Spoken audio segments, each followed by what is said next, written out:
Hello and welcome to I Am Geek, and this is episode 112. Yes, that many.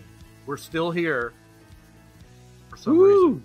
No, for good reasons. For good reasons. I'm Ryan. I'm here with my brother Chris and our good pal Katrin. And tonight we have not one epic guest. What? But two epic guests. Because it's epic night here on I Am Geek, which we'll talk about that later. Anyways, Tyler Dean is back with us. The girls are going crazy in the background. Oh, Tyler Dean. Where are they at? Let me go. Let me out of the closet. Why is there manly sounding women in your house already? And he has brought best friends? I don't know. Yeah. Good friends? Yeah. Our new friend to the show, Hank Bagwell, or the Hank Bagwell, if you're on That's Twitter. right. That's right. The one and only.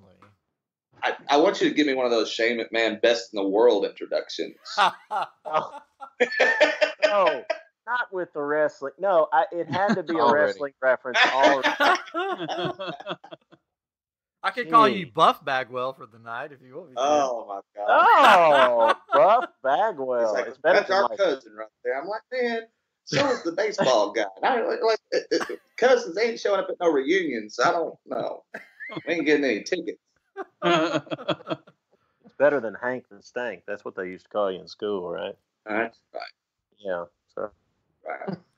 Well, I'm happy to be here, guys. I'm really super excited. This is my first podcast ever, ever. So, a good way to start this. Yeah, we're excited that you made I Am Geek your first. Yeah. Of many, I hope. I hope so. Right.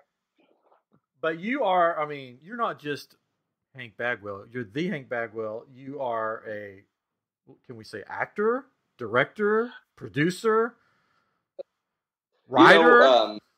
A little bit of all. I have written a novel that I'm getting ready to publish, but most importantly, right now, lately, I'm involved in a passion project of mine. I did a bunch of short films, did some acting, and but really the thing that kind of grabbed a hold of me the most is I'm working on a feature documentary right now about the side effects of Agent Orange on the children and grandchildren of Vietnam veterans. Oh, wow. So, and hopefully we're going to wrap that up in the fall. And that'll be cool. So, and then I'm going to go and do something about puppies or kittens or something a lot harder. Yeah, definitely. You'd want to. That's going to be deep. But my wife, that's sort of her job. She works with veterans, and she is part of this new kind of therapy that's helping veterans sort of conquer basically PTSD. So that's really cool. That's something you're doing. That's awesome.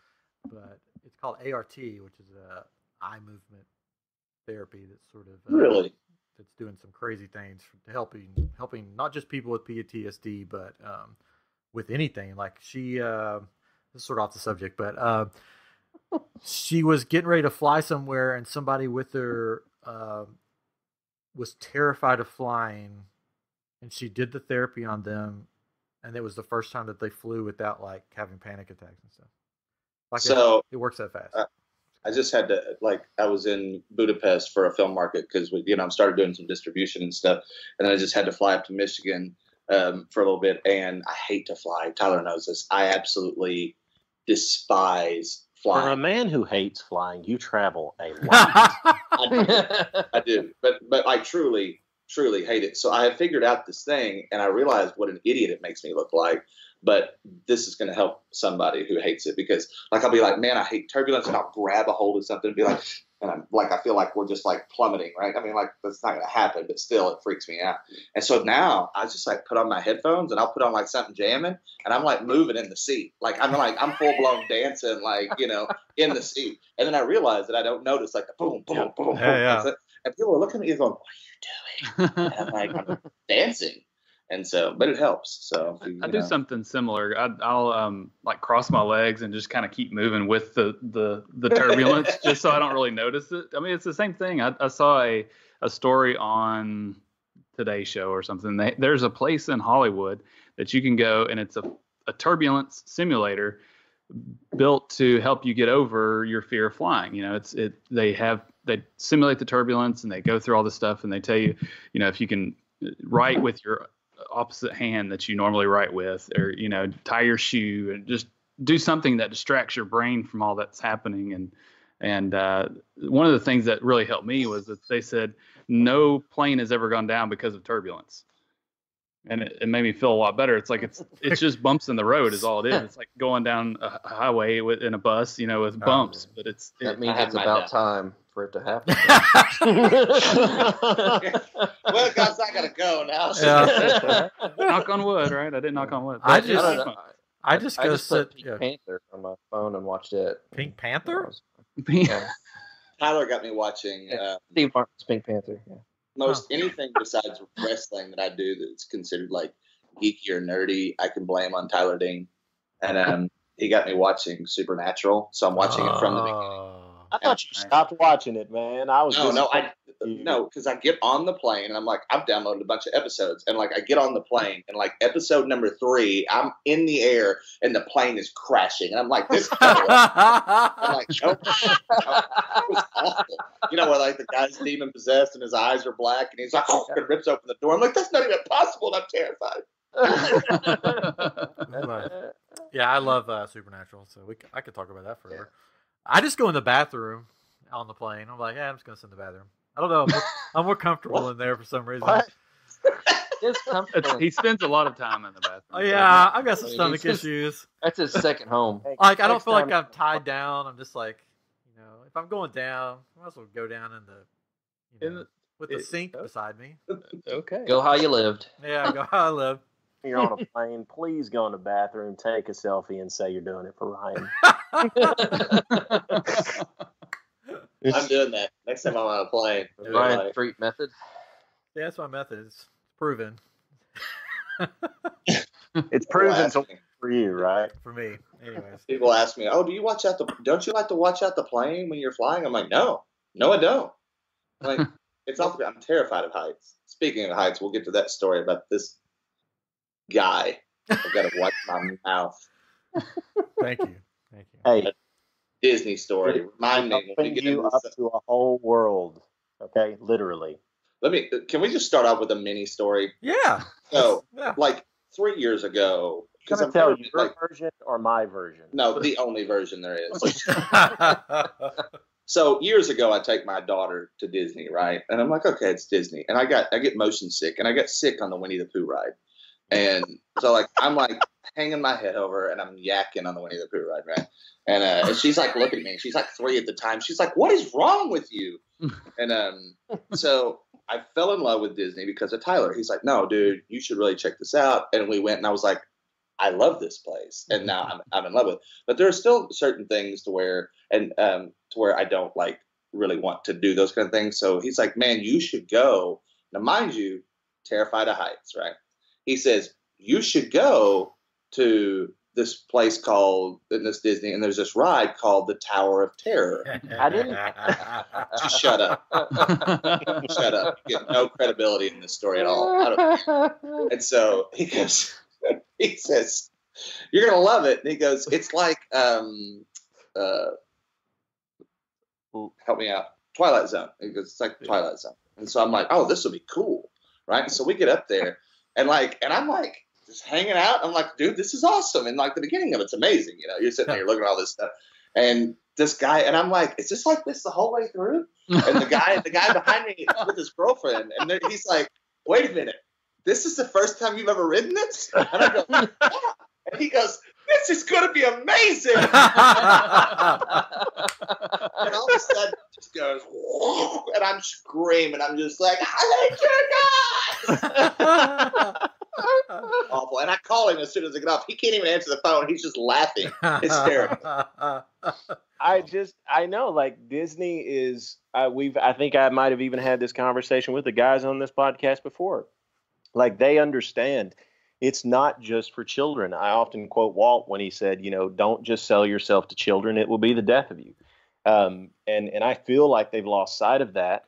And the Hollywood Tower Hotel, the Tower of Terror, is from an era where people in that company, knew that it wasn't just for children. It was about taking you places you otherwise couldn't. And that ride, takes you to the Twilight Zone. And it really, people who like Hank, he was in a position where he thought it was for children. I needed to open his eyes. It's like this is what Disney's really capable of when they put their mind to it, and it's not necessarily just the fault. Of course, you guys know I'm preaching to the choir here, preaching to the preacher. Hallelujah.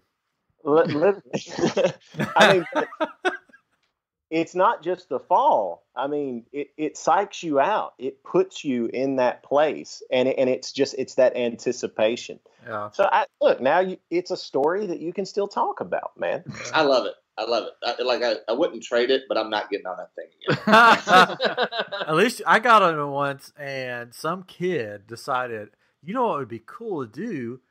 Throw a handful of change in the air. Oh God! Because in his mind, it's just going to float the whole time, and he threw it, and it was definitely the wrong time. He threw it, and there were quarters and nickels and stuff flying all over that little cage that you're in. And people are like, "What's going on?" And we got off the ride, and there's like change all over the ground. And, that sounds awesome. oh, At least it wasn't like a roll of quarters. yeah.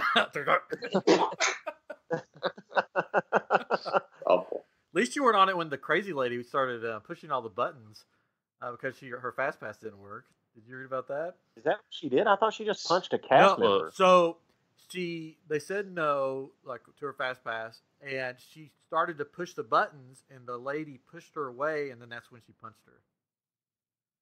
What? God. What is it with these fights at Disney lately? I don't know. Did you see the people that got in a fight the other day, and everybody was filming it, nobody wanted to stop it? Yeah. And I was just like, what in the world? Yeah. I blame Bob Iger. Oh, don't even get this started on the shirts, man. Don't even get me, like, there's words I can't say about Bob Iger. Bob Paycheck's the best one. It's just so quickly how quickly I've gotten on board, and so I've developed this word called Insta-snob. And so, like, how quickly I develop an opinion about something, whether I love it or hate it. So hence Animal Kingdom, right? And it's like, I'll say something. So it would be just kind of like, before I'd been like, oh, Bob Iger or whatever. And now I'm just like, Bob Iger, beep. You see that thing where it's like, it's a meme going around where it says, therapist. And what do we do, when we, I don't remember exactly what it says. Like, what do we do or what do we say or something like that? And the guy's like, it's Bob Iger's fault. And then the therapist is like, no. So, yeah.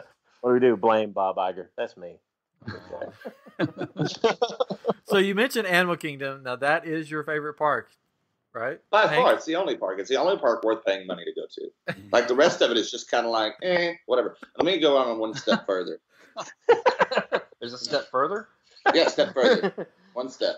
I cannot wait for all these other parks to open. Like, this guy, I was having dinner the other night. I'm sitting at the bar eating some chicken wings, and this guy, he's like, what do you do? And I'm like, oh, I'm a film producer. And he's like, well, what do you, and I was like, what do you do? And he says, I build roller coasters. And I was like, really? Like, which one are you working on? He goes, I'm working on the Guardians of the Galaxy one right now. And I'm like, that's amazing. And he goes on to tell his job, and I'm like, and it's fascinating. And then I said, Why didn't you tell me this story? Because it just happened like last night. He was saving it for this show. Yeah, for this show. And so I told him, I said, I'm going to need you to hurry so you can get all those people out of Animal Kingdom. Like, let those places and let me have my park back. Like, I love, like, Pandora, and Flight of Passage is by far, in my opinion, the best ride in all of Disney. But all the other rides I used to love, and you could go like, 5, 10, 15, maybe 20 minutes.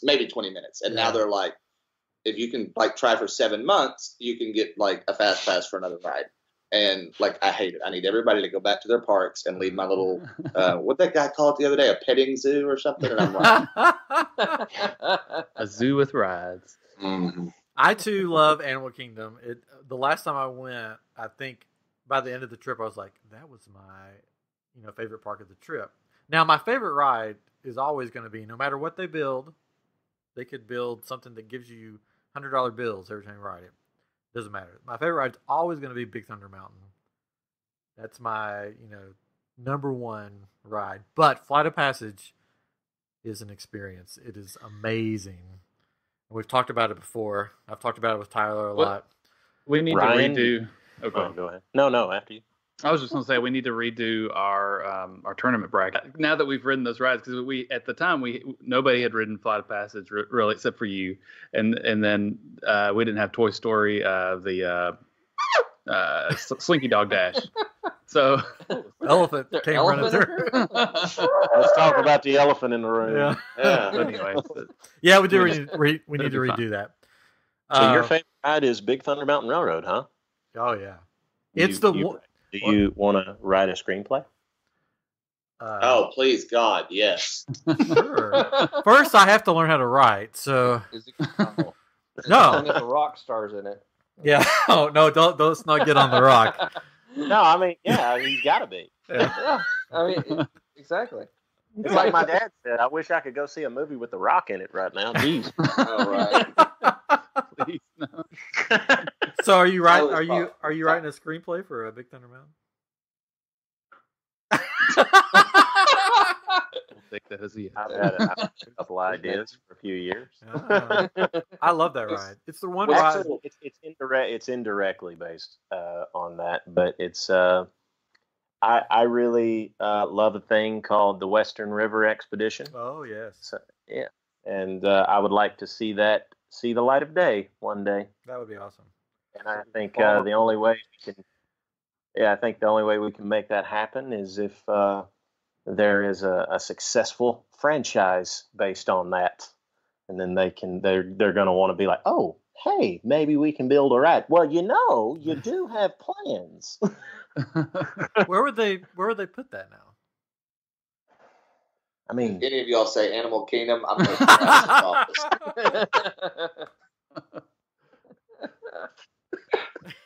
yeah, no, I was thinking there's some land back behind Africa there, Hank. Oh, shut up.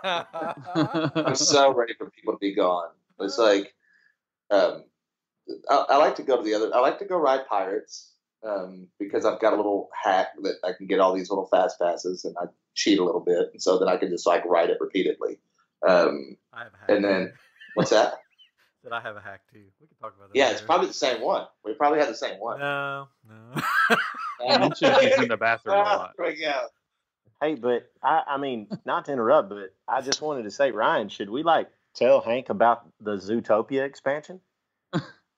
Oh gosh, no, let's not. I don't want to edit a lot of stuff out of this episode. Come on now. Where would they put that? Just breathe. No, Just there breathe. Zootopia. Yes, at a zoo. Man. But it's not the zoo. Yeah, it's not a zoo. That's right. Matt Damon's gonna have a section. He bought a zoo. This is going to be the greatest park ever. Sorry. So, have you rode the safari ride at night yet, Hank? Yes. Okay, cool. Just wondered. Like, most people actually go, I didn't know they did it at night. I'm like, yeah. oh yeah, I think With it's the, cool. with the big LED screen. I'm sad that I was not a fan. Tyler told me how they used to do it, with the people like chasing and all that kind of stuff. And I'm like, why can't we have that back? Instead, Bob Iger. Foodie, man. Foodie. We can't say that on this I podcast. know. I'm just Foodie. It was good. But after you rode it a few times, it was like, oh well, we're gonna have random elephant at the end again. So it was good. I like both versions. I feel like it had more purpose. It actually had a story. Yeah. Yeah, we're don't they still say your 2-week safari at the beginning, and then at the end you just stop and they're like, okay, Kwaharini. It's like, well, wait a minute. There's no there was actually a reason worked in why. I don't know why they got rid of it. Probably, I don't know.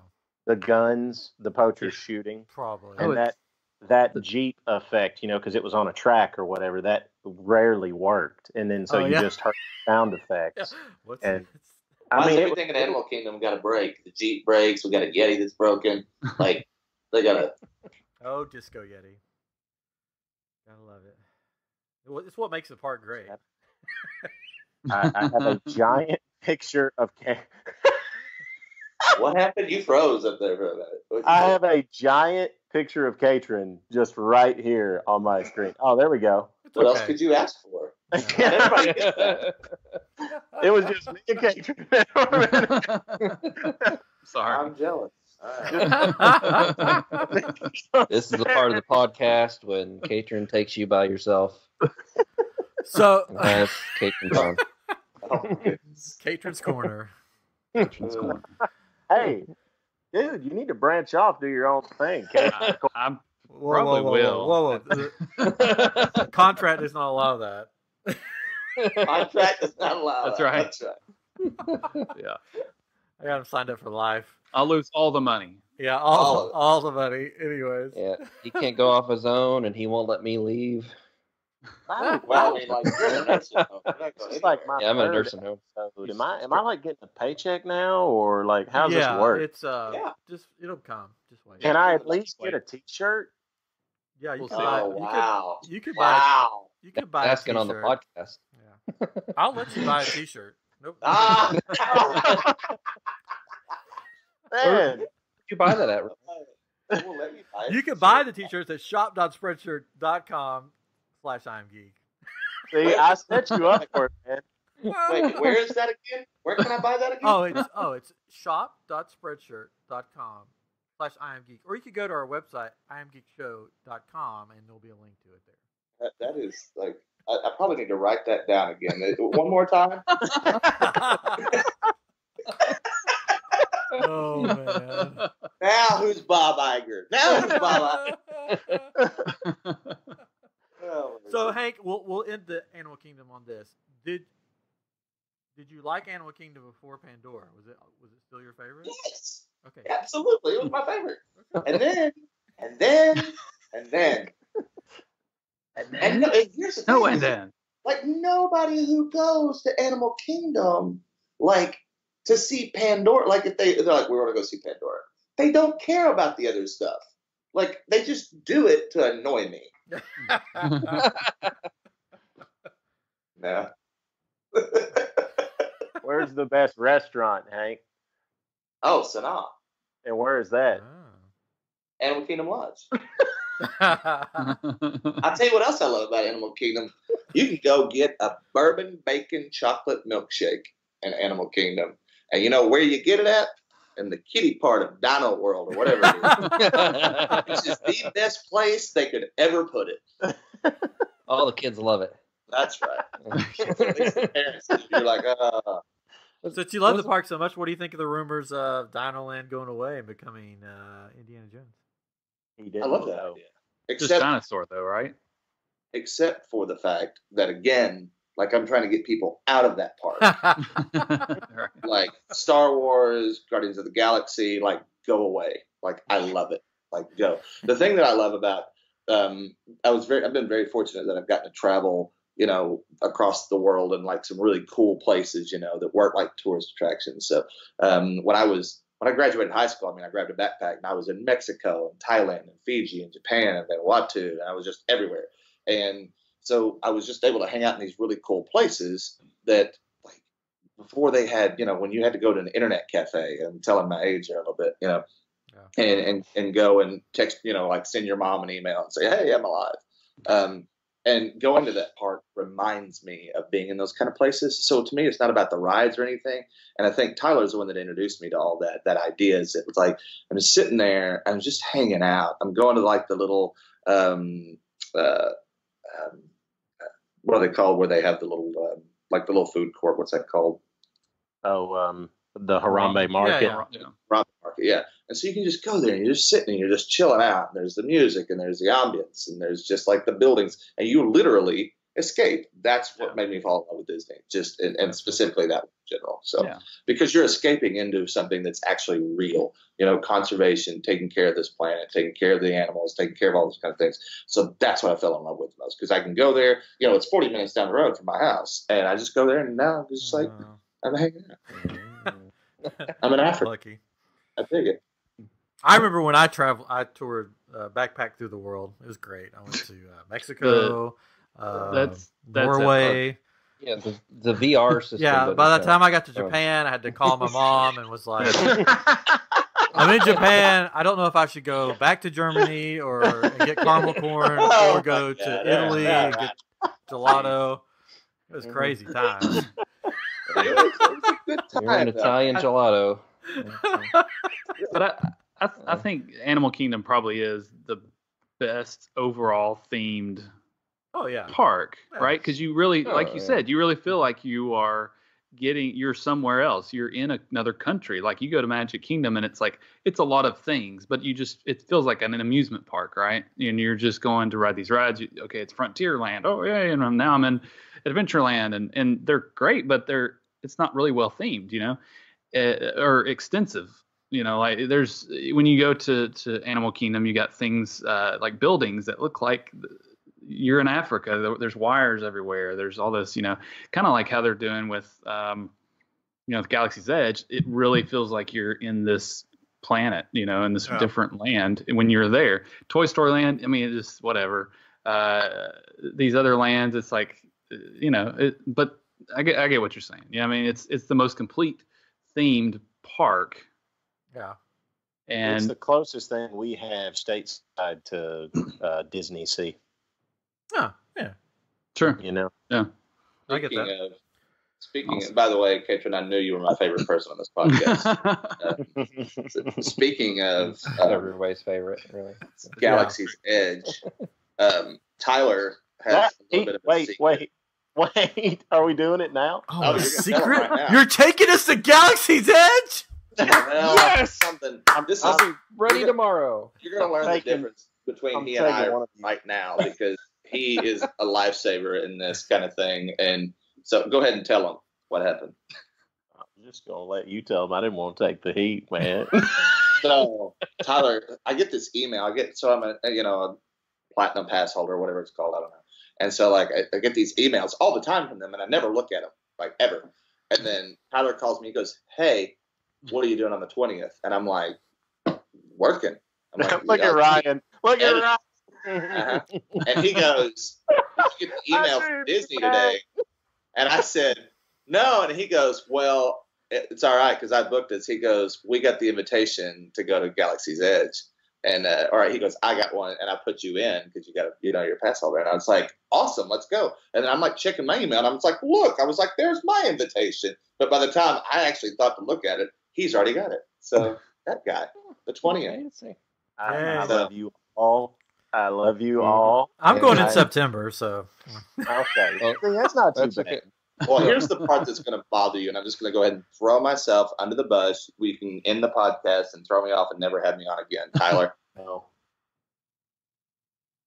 You can tell him. Ryan, our fellow guest, he's not a Star Wars fan. Well. Oh. I know. Okay. And I'm going to this thing. And I'm like, but here's the thing, though, okay?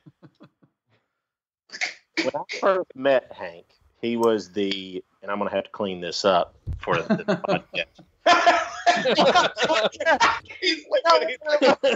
Ryan's gone. He's out. Ryan just left. Like shit. Ryan, you look like you could pass for me. Oh, look at this. Nice. Wow. So real. Oh. For those at home, Ryan just screwed he himself. impaled himself with a lightsaber. I have good. Went out He's back. Samurai that he is. I'm back. And it's like you're serving caviar, and he's like, fish eggs. Go ahead. Finish your story. First met Hank, he was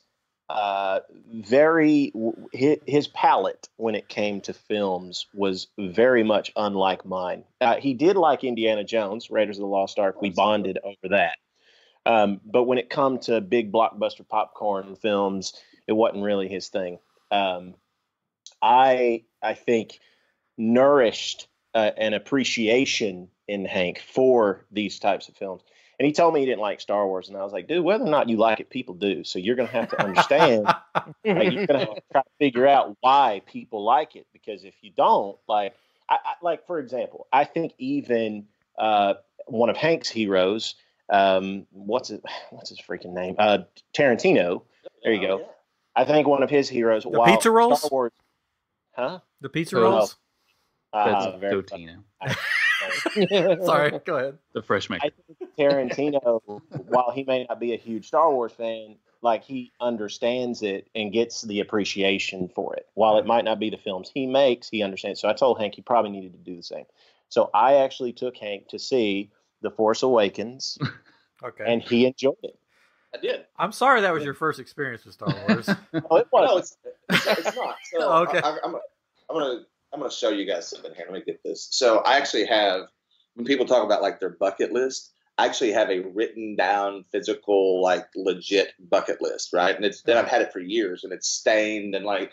Let me see if it'll pull off the wall here. Okay. So yeah, so like I keep it up in front of me. I don't know if you can see it. So anyway, so it's got all these things on it, right? Yeah. So because I'm a filmmaker, the first thing people go is, "Oh, do you love Star Wars?" And I'm like.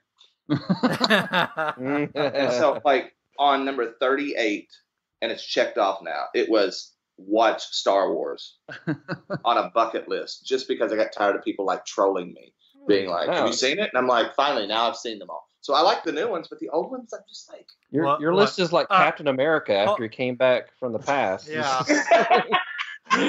Watch Star Wars. Yeah. Listen to jazz. I get that reference. There's a lot of people who are just like, oh, well, what's on your bucket list? And I'm like, I'm not telling. You're Captain. So like, there are very good things I'll tell people about, but like that's one of them, and it's like whatever. Try Thai food. Like what the? Right. It was on there, I think. So it's learn how to cook green curry. So like, I love green curry, but I'm like, I never could figure it out. Now I can do it. So hey, there it is. So Hank and I are very similar, just not in our passions. We're similar in our passion about our passions. So we have a respect for one another and one of each other's passions. And when it comes to filmmaking, I think he's like me. I think he's a perfectionist. And when I watch the original Star Wars, I have a much more fond appreciation of them than he does, or did rather. But when I watch them, like as a filmmaker, I want to fix them.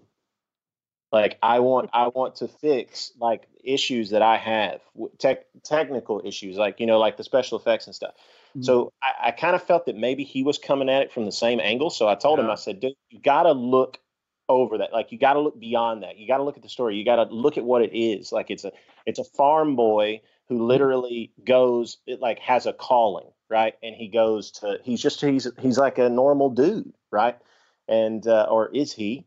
And you got to look at it. You're right. You look at it from that story perspective, and I think he did. And now he has a much more appreciation for it. Of course, I can't speak for him, but we've had extended conversations about that. So I want to back up a minute because this will determine if I hit stop right now or not. Did I hear you correctly that said I like the new ones better than the old ones? It's election season, and I'm just going to defer and talk about something completely different. I'm not even going to answer the question. Let me say this. I don't know how I missed that thing, but like I remember watching The Last Starfighter and loved it. Yeah. Yes. So I don't know what happened. I don't know where I got lost in that. We're the same age too, right? You're born. Oh, and I'm a huge. Yeah, I'm 41. Yeah, me too. Okay. But I love the Goonies, like the 80s. Like so good. To me, it was some of the best filmmaking because here's the thing with me with a film is that, and it's it's kind of a rule. If you're watching the film and you're thinking, oh, that camera shot was amazing, or you're thinking, oh, well, that, that, if you're thinking any of those kind of things, that sounds really good. Those special effects are cool. Then, like, to me, like, I'm lost because I start doing what Tyler does, where, like, I'm wanting to fix something or I'm wanting to change something or something. The greatest thing that ever happens to me is when I'm watching a film and I'm just lost in it. I'm just like, this is amazing. I'm loving everything about it. I don't want to, like, I'm not noticing any of the effects. I'm not noticing how great the dialogue or any of the audio, and I'm just in love with it. That's kind of how I judge, movies on whether or not I like them or not. So it's funny I have this little game that I always ask somebody because I think you can know a lot about them. I was like, if you're stuck on a deserted island for the rest of your life, but you have a never-ending iPod, right? But it can only hold 5 artists. Like, who's on your iPod? Like, you can have their entire body work, but who do you put on? If you can only get 5. Same thing with films. It's kind of like, and you can, like, kind of pick up, who somebody is based on that, So. Yeah. Just don't like The Last Jedi, please. Which one was that one? That was the most recent one? Yeah. Oh. We don't have. It doesn't make me go, oh my gosh, I'm not so passionate about it that I have an opinion. Let me say that. Because it's a piece of garbage. Anyways, so top 5 music. I mean, yeah, let's hear it. Well, I would definitely have that song. What was it? It was a kid that sang it. It was about Taylor Swift. Oh wow! What song is that? Is he frozen on? He's frozen. I don't think he's frozen. Yeah, I mean it keeps doing it, and now I'm looking at Katrin again. It's okay. Oh my God, dude! You're good on our end. Father. You're good on Aaron. It's okay. You just missed my favorite song of all time. So yeah, I'll just listen to the podcast. Yeah, later. listen back and. I'm a fan. Your Twitter is gonna blow up from T Diddy. It's gonna blow up. That's really funny that you didn't hear it. Now I'm like happy that I said that. Yeah, it's like It had to. If I had to take a stab.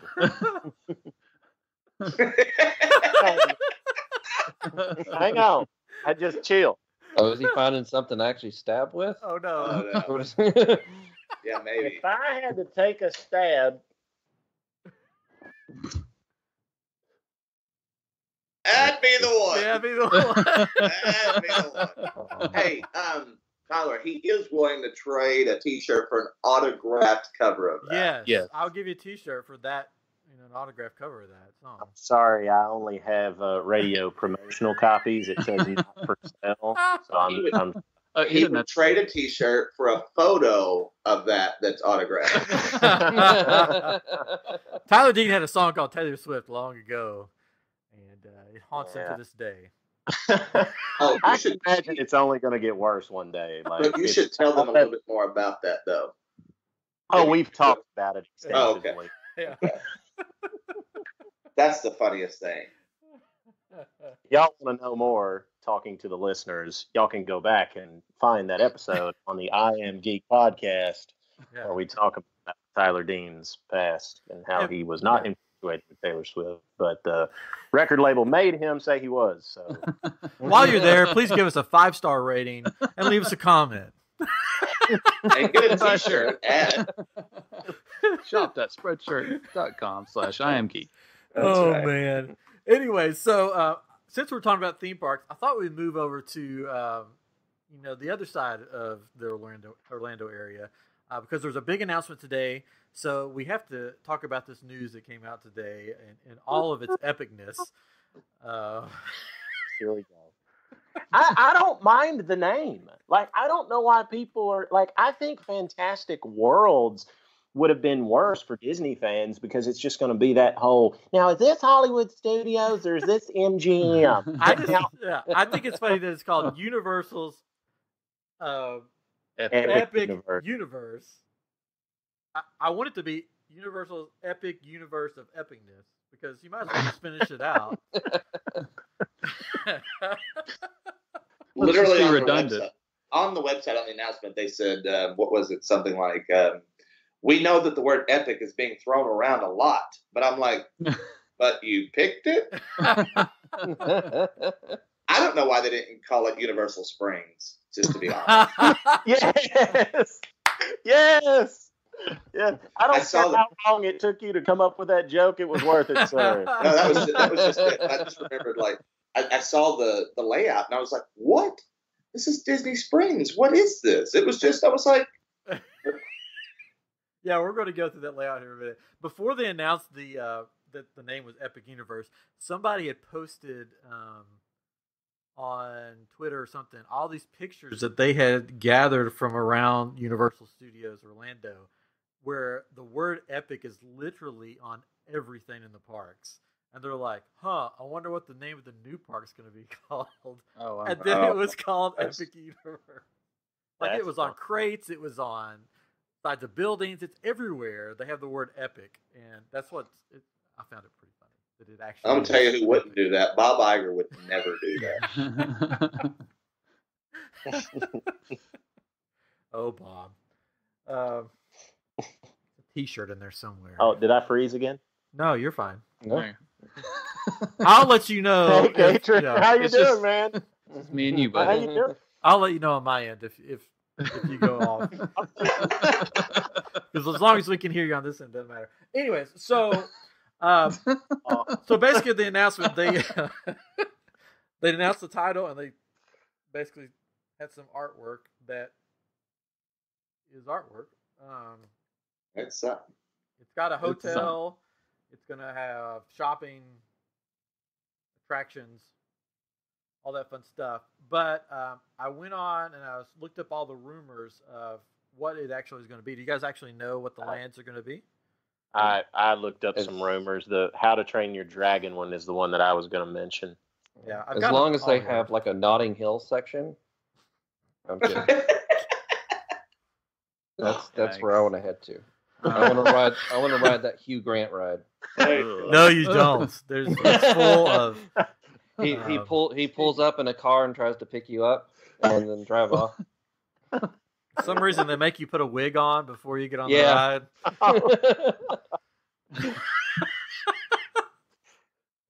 Some of our listeners are like, "I'm sorry, Hugh Grant? Would you care to? I'm sorry. Would you? My goodness. It's Chris Street, folks, the man of many voices. Yeah. It's like he was here with us. All right, so I'm going to start. Look at the picture here. If you want to look at the picture, just look it up online. Look it up yourself. Yeah, look it up yourself. Do something. We're not going to do everything for you. So we'll go left to around the circle. So if you're looking at the picture, you're going to come in. There's going to be like a shopping type area, probably their big store that they always have with all the stuff from all the lands you can buy. There looks like some kind of carousel is going to be in the middle of a lake. I don't know. It's just what it looks like. It's some kind of flat ride. It's going to be sort of the first ride you see. And to the immediate left of that is what is rumored to be Nintendo Land. So originally, Nintendo Land was going to be in Universal Orlando, their original theme park. It was going to take over where Curious George and all that stuff is. But they nixed that, and they're going to put it in this park. So, which is probably going to be bigger. But that's going to be the first land. Hey, this might not sound relevant, but I have a question. How do y'all feel about Toontown in Disneyland? I've never been to Disneyland. Oh, really? I know, I'm sad. It's kind of like a nightmare. Like, it literally makes you feel like you're in a nightmare. Like, it's like very surreal and just very strange. That's kind of how I feel about Nintendo Land. Oh. Like I've got that, like, you know, like weird, like I'm like trapped in a you know, like Bowser's gonna come after me or something. You know, I'm gonna have to like dodge bullets and stuff. I don't know. Italian guy's gonna be trying to jump on your head or something. Yeah, exactly. I don't know how I feel about it. Have a pizza. Now I want to see you go to this Nintendo Land and like run from it screaming, and people will be like, "What's going on? Is there a fire? What's happening?" No, Tyler's just scared. As long as they base it off the movie with John Leguizamo. Oh gosh, wouldn't that be creepy? Then, Now that is a nightmare. Now it's gonna supposedly have 3 rides. Is what they're thinking. Mario Kart, which could be pretty cool. Yoshi Dark Ride, which I don't know. You're just gonna be on a thing laying eggs the whole time, or spitting out eggs, or something. No, that's not Yoshi. That's his partner. What was her name? Yoshi eats you and spits Oh, out Yoshi eggs. does eggs, but who's the one that eats? Shira? Super Mario 2. I don't know. I know you're thinking of the pink dinosaur thing with the big gaping mouth. Bird or something like that. I don't know. Anyway, so Yoshi Dark Ride, which who knows what that's going to be, and then a Donkey Kong ride where you're just going to be in a barrel and a giant gorilla is going to throw you. Sounds awful. I hate that. I think the thing that upset me the most was like I look at this super cool like logo of Epic Universe, and it almost has this Uncharted look, and it's got the stars behind it. It looks amazing, and then all of a sudden it's like, really, this is what you gave us? I got Treasure Planet vibes. Yeah, there you go. Oh yeah. Well, that would be cool. I mean, look. Yeah, definitely Treasure Planet. Oh yeah, kind of steampunk almost. Either that or Doctor Who. I don't know. The logo doesn't really match the lands that are going to be in there. Because you have Nintendo Land, and then the next one after that, to the right of Nintendo Land, is what's rumored to be the Universal Classic Monster Land, which could be really cool if they do it right. Yeah. Don't Bring know back about the Beetlejuice stage show. there is a big stage there that can have some kind of stage show, so that's what people are rumored to think. What? You're talking like concerts and stuff? Oh no, Hank's a big Beetlejuice fan. He doesn't know that they got rid of a Beetlejuice thing. They had a big Beetlejuice show at Universal Orlando for a long time. It was like a comedy.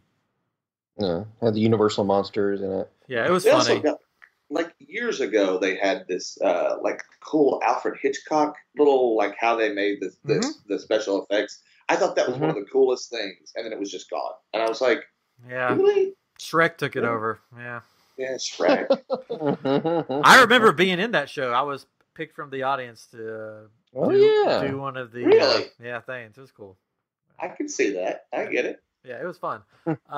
He's saying you look like you belong in an outfit. That's what I was. I'll take it. I could Are you see saying birds you're tacking. So you're saying I look like Jimmy Stewart, aren't you? That's what you're saying. No, but like this made me think of something, and I don't know that I could ever say it anywhere else to somebody that would get it. But you guys are kind of some wrestling fans, so I just got to veer off for just a second because it's Shrek related. So Drake Maverick, 24/7 title. His wife comes to the ring in the attire. Yeah. She looked like Mama Shrek. Oh man, Like didn't she? Like you've got to let. I'll find it here in a minute. But I kept going.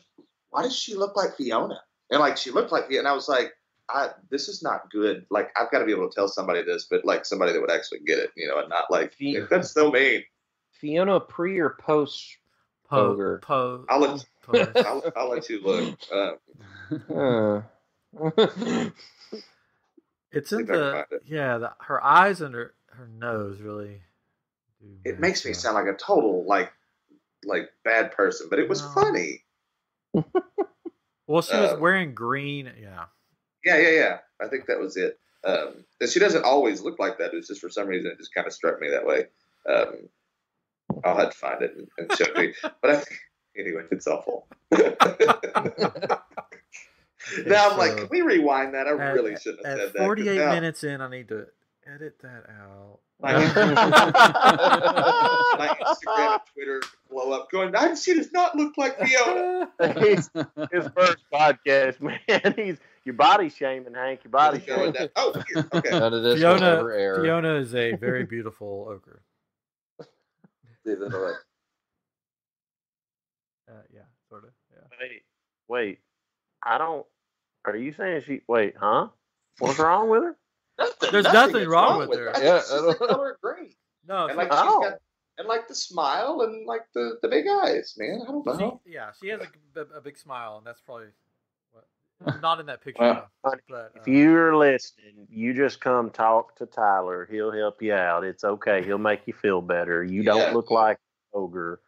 Well, all I need you to do, so like Tyler's like working on a couple of projects that are like really cool, and I'm really proud of some of the stuff that he's doing. He's he's cut a new EP that's like amazing, and he's going to redeem that Taylor Swift song.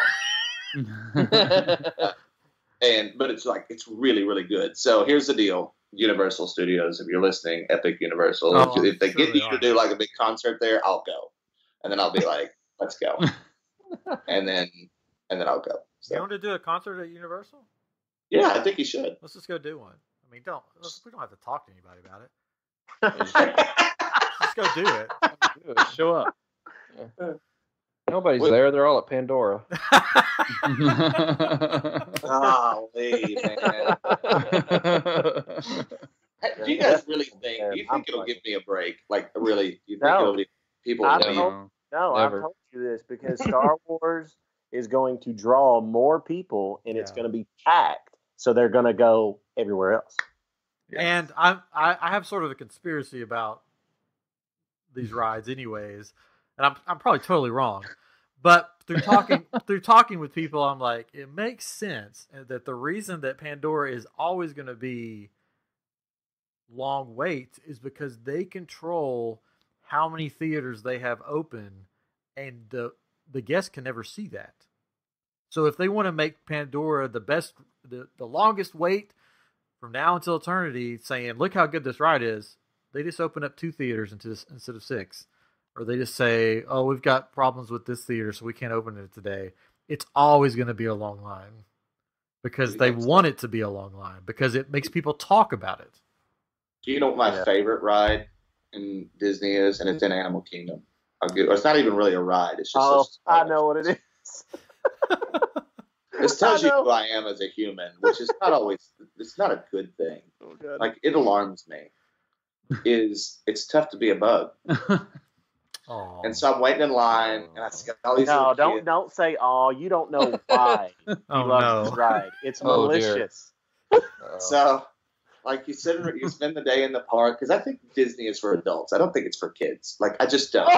Like, take little curtain climbers, go home. Like because by the time they're like cranky and everything, and then they always want to take them to It's Tough to Be a Bug, which I think is amazing. So then you go in.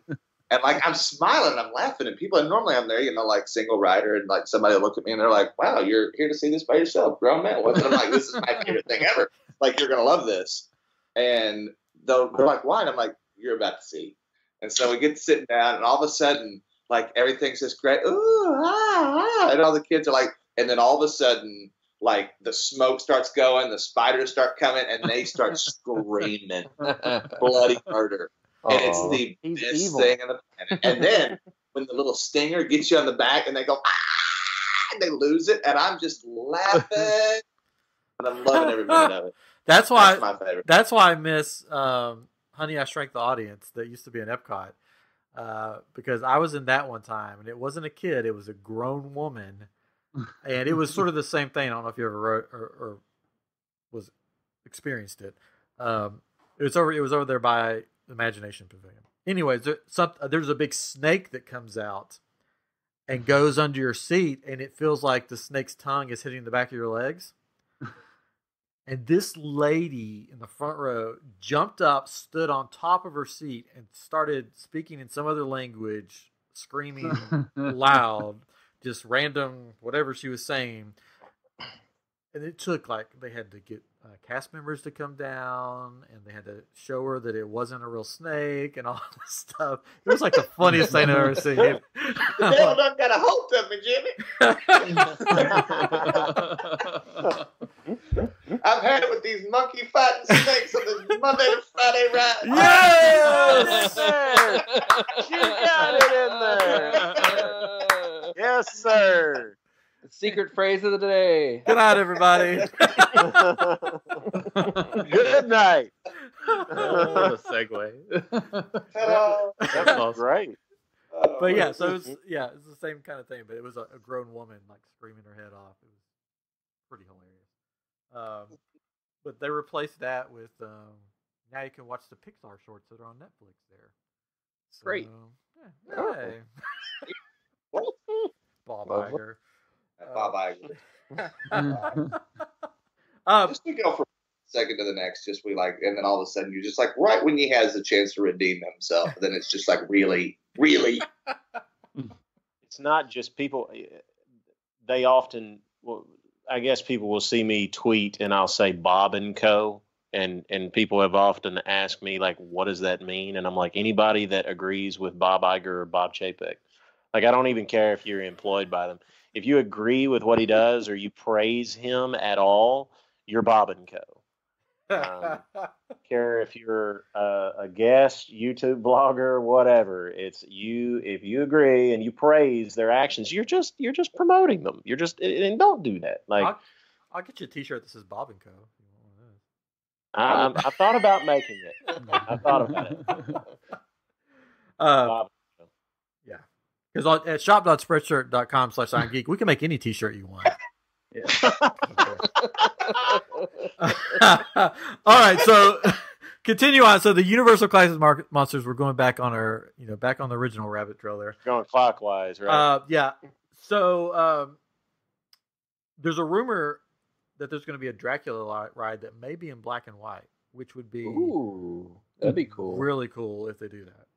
I'd like that. Yeah, I'd love that. That would be really cool. Are they basing it on the Dark Universe? That was successful. No. The what now? No. Yeah, they're just gonna have Tom Cruise running around the park screaming at people the whole time. Oh my goodness! It's just watching Tom Cruise running for 20 minutes.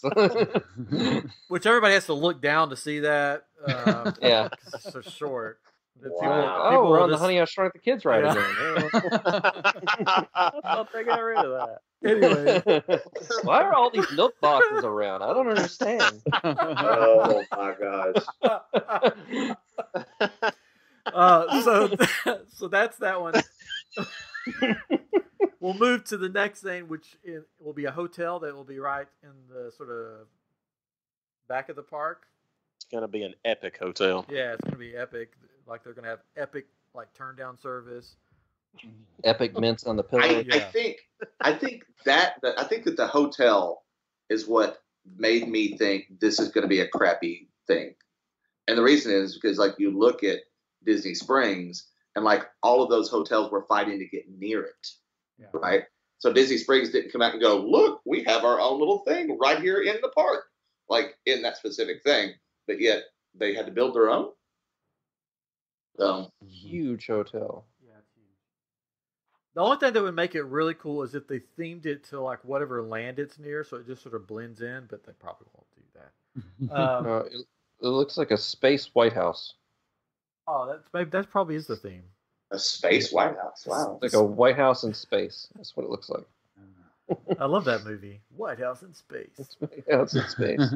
Starring Tracy Morgan as Mr. President. The Rock is vice president. Yeah, of course. Duh. I mean, I'm pretty sure he's got it in his contract that he cannot be vice president. That makes the movie unbelievable.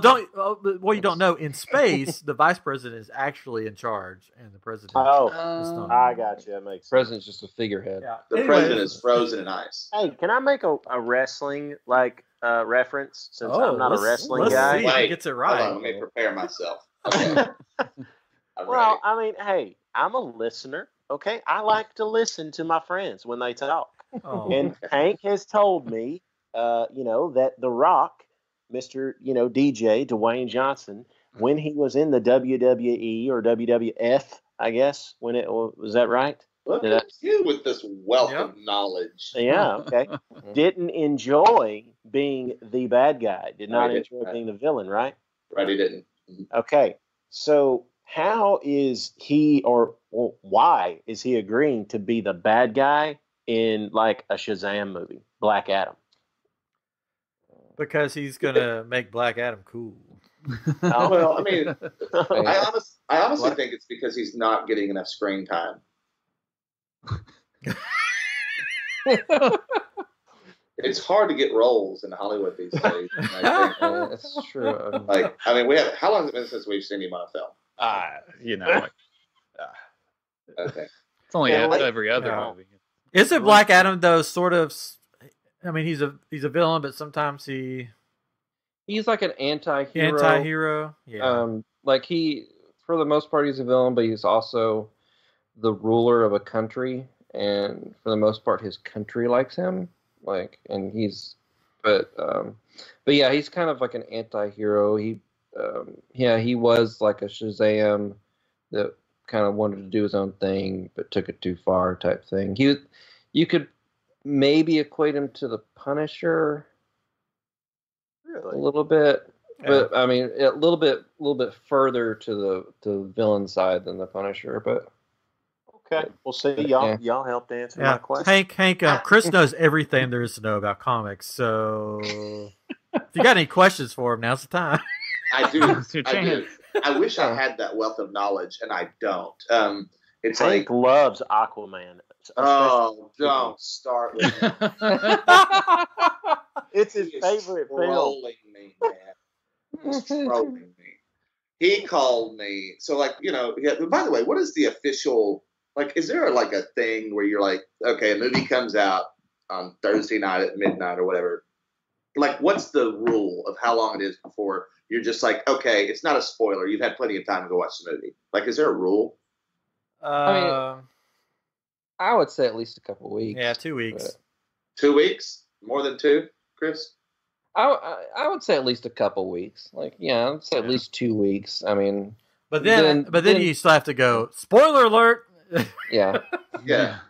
Still be careful. Yeah, but, I think so. I think that makes sense. We've done a couple of episodes where it's a review of like Endgame, right? And I think it was just like a week and a half, maybe. It wasn't even that long because everybody saw it that weekend. So I think it can depend on the film. We still haven't done anything with Spider-Man because of me, but 'cause I haven't seen it yet. Oh, you haven't seen it? No. Oh, man. I know. I'm terrible. I actually could have watched it. We went to the drive-in to see. We saw Lion King. I'm sorry. And, Why? yeah, I hated it. But over to the right, I did too. over to the right, I could see Spider-Man. I was like, let me just go change the radio station, and I could just watch Spider-Man instead. But it was too far into it. I was like, oh well, I'll just wait. Yeah. So. Oh, well. So that's the question. 2 weeks. Like, yeah, like what's the equal time? Like, what's good enough time? Yeah, I'd say a couple weeks. To talk to to tell your friends about it, or to tell like anybody. If I'm going to be like, hey, they all died in the end. Wasn't that cool? I mean, even after like a month, I'll still go like, hey, did you see this? Yeah, I do too. Because but especially with like the big time movies where they have like surprises and things like that. I never want to ruin anything for anybody. But the day that Spider-Man Far From Home came out, the very day, like it had premiered that midnight, so it was like the morning of the actual date. On Yahoo's front page, it was like, "This is what this means," and it had a picture from the movie. This is what this means. Yeah. I'm like, it's just came out. Come on. Yeah. So like the reason I ask that is because like sometimes, most of the time, Tyler and I try to go see them like together if I'm in town or when I was in Nashville or that kind of thing. And if not, then like the first thing we're going to bounce it off each other. It's like, did you like the film? Did you like it? And I think I saw. Yeah, I did. I saw Aquaman before he did, and I hated it. Like I hated it so badly that it like passionately came out of me where I was like, I always judge a movie by, do I feel ripped off or not? Am I kind of like, meh, whatever? Or am I like, I want my money back, like right now? And I hated it that bad. And then he went and saw it and he was just like, why did you hate that movie so badly? And it took me forever. So, and then he defended it a little bit. I see some of his points, but I still hate it. Still hate it. I mean, I didn't think it was any Avengers Endgame or Spider-Man Far From Home, but I didn't think it was that bad. As I far liked as it better than Captain Marvel. Yeah, as far froze again. As far as we can still hear you. As far as Okay. DC movies, it wasn't that bad, but that's not saying a lot. Right. Yeah. I don't know. And by the Hey, way, Ryan, actually kinda I'm sorry. liked it, but- I keep like I keep like interjecting. You keep we're talking about an epic universe that got. No, it's fine. I do apologize. It's fine. how I can we edit. roll. I can edit all this out later. It's fine. No, no, I'm just kidding. No, it's fine. Hank who? And you guys were talking on a podcast like a couple ago that I heard about the '90s being back, and like when I saw Captain Marvel, I think one of the I didn't love it. I didn't hate it, but I didn't love it. But I thought one of the coolest thing was that '90s soundtrack, and like just running around in that Nine Inch Nails shirt, the flannel and stuff. I was like, all right, I'm digging it.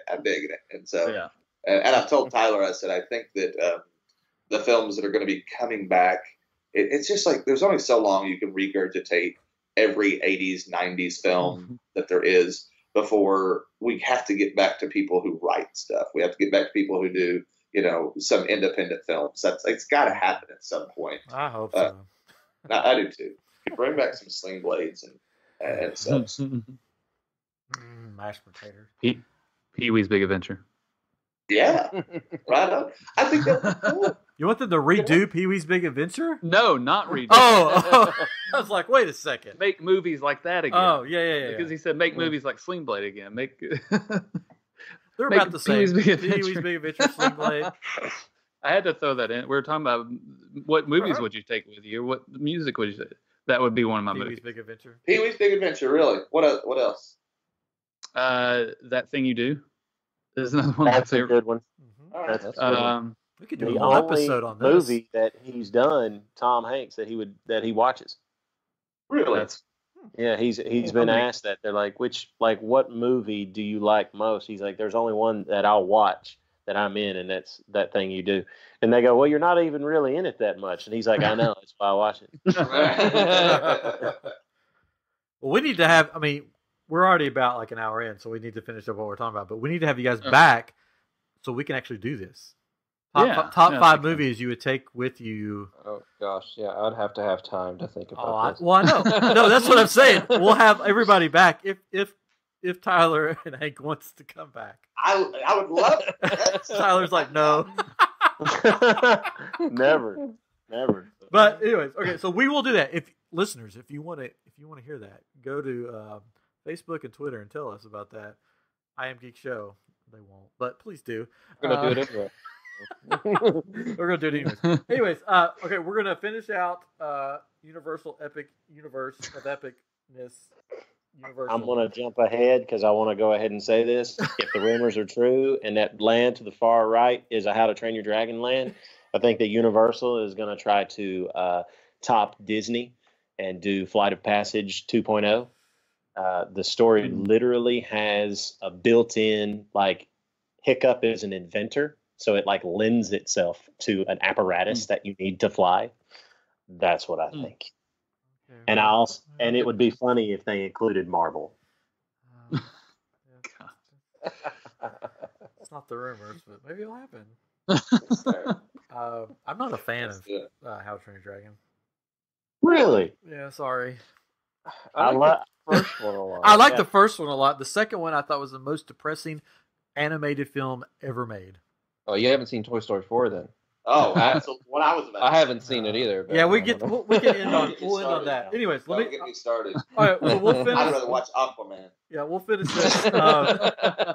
So the next land to the right is Aquaman land. No, wait, no, that's wrong. It's supposedly, the rumor is it's Fantastic Beasts. Where to find them? Really? Yeah. Supposedly. I can get down with that. That's only fantastic. That's not epic. I think it'll be cool, but I don't think it's going to do what they think it's going to do, because in the Fantastic Beasts movies, you don't have those, for lack of a better word, epic locations like you have in Harry Potter. You basically have New York and France. Well, right?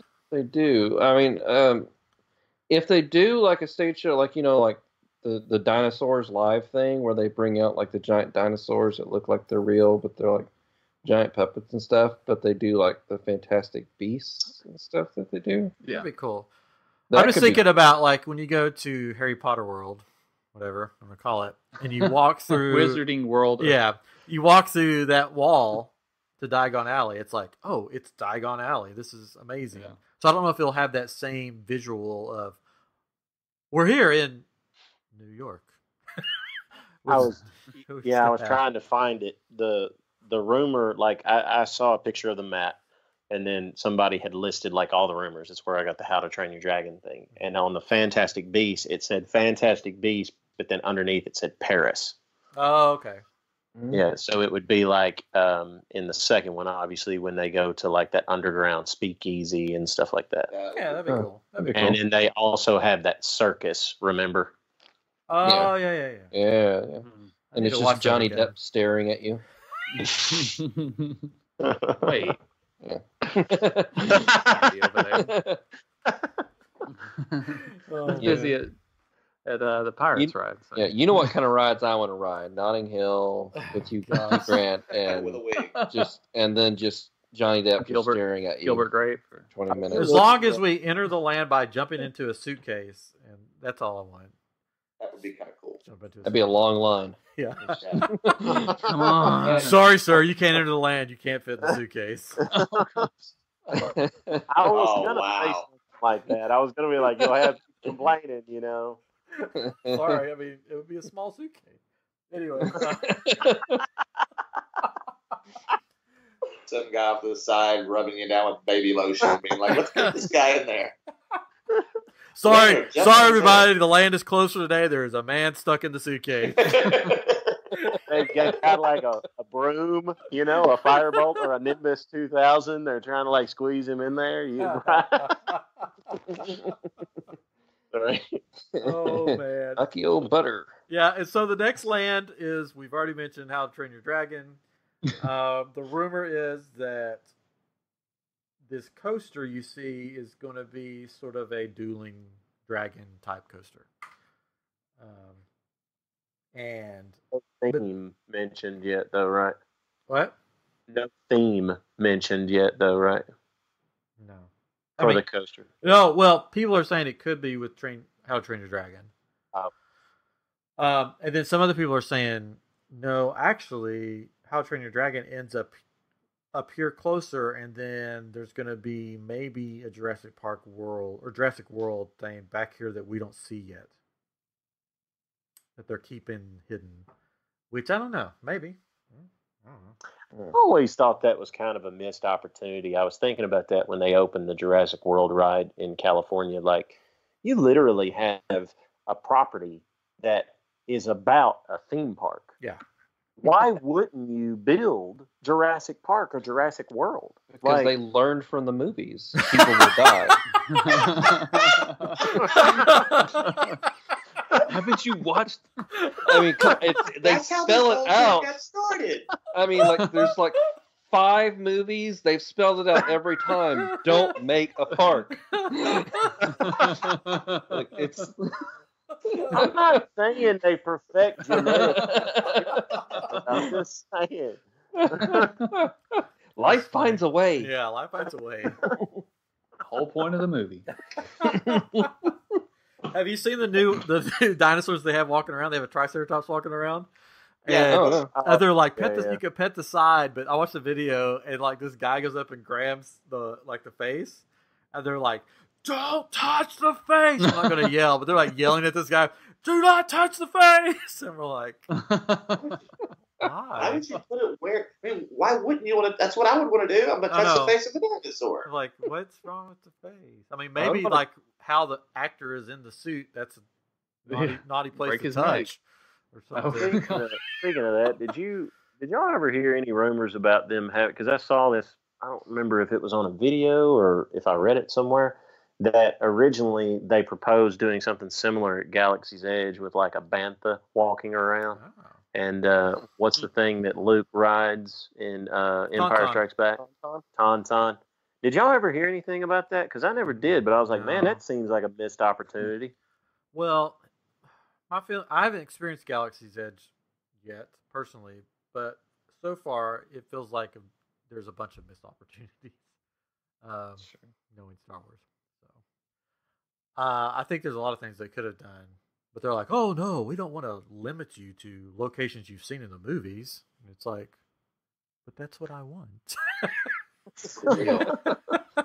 That's what I want to see. I don't want to see. About that, I I had this conversation a long time ago with a friend of mine. We were talking about them doing Tatooine with the cantina and whatnot. And I told my friend, I was like, well, the reason why they didn't build Tatooine, because if you think about it, it doesn't like lend itself to a theme park land. It's very barren. Like, they can't have the dunes, and like, if you like at some point when you're on Tatooine and you're at Mos Eisley, you're going to look out and you see the horizon, the desert. Like, it's just a flat planet, right? And I was like, so it doesn't lend itself well. So like in this new land, they're going to have these big, petrified trees with all this vegetation and like these homes up there and all these vines hanging. No, it's none of that. It's barren rock. Yeah. Like Batuu is literally barren rock. And I was like, well, if you're going to do that, why didn't you just do Tatooine? Because we hate sand. It gets everywhere. It's coarse. Well, I think it goes back. I think it goes back to Bob Iger. They wanted to focus on Disney's Star Wars and not Lucas Star Wars, and that's why they chose to go this route. That's a mistake, I think. Oh, I do too, but it's still going to be cool, and I'm still going to have fun. But yeah, I'm looking forward to it on the 20th of August. Yeah, Bob Iger is probably going to make that Indiana Jones Kingdom of the Crystal Skull part. Oh God! As long as you get to swing with monkeys, that's good. Wait, do you mean those monkey fighting snakes? I'd be there Monday through Friday. Yeah, they're only there Monday through Friday. That's right. Yeah, I'm wondering how Galaxy's Edge, like looking back 10 years from now, are we gonna still be like excited about it, or is it gonna be like? That was supposed to be the point, though, is that they build this new land that is going to be in the future of Star Wars, kind of like not about this old, so that it can be there, because it's the new thing. But I don't know. But it's fun. Yeah. It's fun. Here's. Oh, go ahead. Yeah. I was going to say, are we going to have a shade problem in Galaxy's Edge like we have in Toy Story Land, though? Of course. Like, is there a place to get out of the sun? There is under the marketplace. It's like covered, but just one little place. Yeah, pretty much. Somebody brought that up on Twitter the other day. I was like, oh my gosh, I didn't even think about that, because it's like all you see is sun there, and you've got what is the thing they say? Shining suns. Yeah. What's the greeting? Bright suns. Bright suns. Bright suns. Yeah. It sure is. Thanks. I think it works okay in California, I think, right? But man, it's gonna suck in Orlando. I think the funniest part of the land is besides the Millennium Falcon, the main ship that they have for you to see was the ship that was supposed to be in Episode 9 that no longer exists, and it's just there. Well, okay, so I have a question about that. Yeah. Is that not the ship we see in the beginning of the trailer for Rise of Skywalker? No. Really? It was a ship specifically designed for the director, the former director, Colin Trevorrow. Yeah, he had the ship designed for something for Episode 9. He was scrapped, and that ship was scrapped with him. So, what is Kylo, or we assume it's Kylo, flying at Rey in the beginning there? Is that not it? No, it's a different ship. Oh, okay. Okay, so I have a question for like you Star Wars guys. Like, this is a legitimate like thing. So when they're changing those kind of things, like Tyler and I are working on a film together. He's also like, we talk about me making films, but he's a brilliant filmmaker. Some of the stuff that he's done is like blows the stuff that I do away, and I've got like full blown production company. Dude, I can't afford to pay you. Stop. No, it's like for real. Like he'll have this like this little bitty like I don't know, a flip phone camera, and he's making like great stuff. And I'm sitting there going, "How the hell did you do that? Heck did you do that?" Oh look, I made it all the way to the end almost. But anyway, he and I are working on a project. I lived in Nashville for 6 years. He's lived there his whole life, so he saw it like change more than I did. But it was interesting how that they're tearing down every place that you would go to see, or that you would think you would want to see when you go to Nashville. These studios where like some of the like most incredible artists of a lifetime have recorded and stuff. And so we're working on that. But now that is kind of where I've started with, because I'm starting to think about things like that. When you are so passionate about a franchise like Star Wars, so you grow up with it, you have these places, you have these things, and then all of a sudden, does it feel like all these things that they're doing, does it feel like they're killing those, or does it feel like that they're taking them, like, are you, you know what I mean? That they're doing away with it? Does it feel like it's lacking to you? Absolutely. Yeah. At least for me. Well, yeah. To me, it feels like we want to do our own thing. We want Not a continuation. Yeah, we want you to like our stuff, and so we're gonna do all these new things, and we'll have nods to the stuff you love, but it's not going to be out front. But it's like when we're talking about Nashville, we're doing this thing, and we kind of got onto it because it was like, you know, you're tearing down all these places, and you're coming here to go downtown on Broadway, but then there's nothing else for you. I mean, at some point, there's nothing else for you to see, you know. And I feel like the same way when they're making some of these films is that, like, you're gambling. And it's kind of like I mentioned the Crystal Skull thing earlier. It's like they're going to, and I think, or maybe it's changed, but like with what they're doing, they're going to act like it never existed. Is that still the plan? Have we heard anything? My personal opinion, and this is just speculation on my part, they're just not, they won't acknowledge it. You might get, if I was doing it, you'll get Harrison Ford reading a letter from Mutt, you know, he's at Harvard somewhere, and then move on.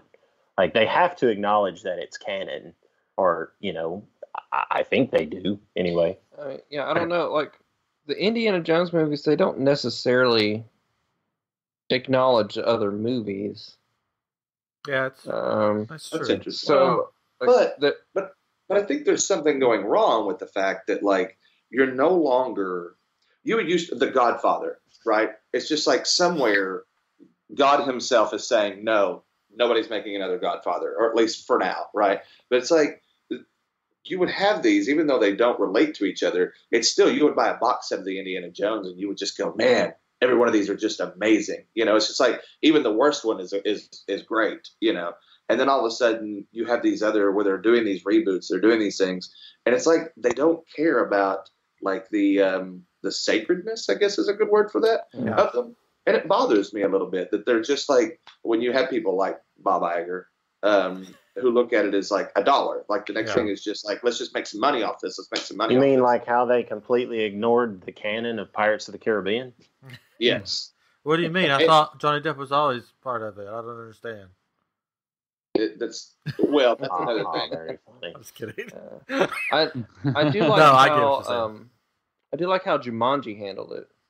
Yes. Yeah, they did a good job. Well done. They did a really good job with that. They had some little nods, and it was like out of respect, and they did well. But they took it to another level.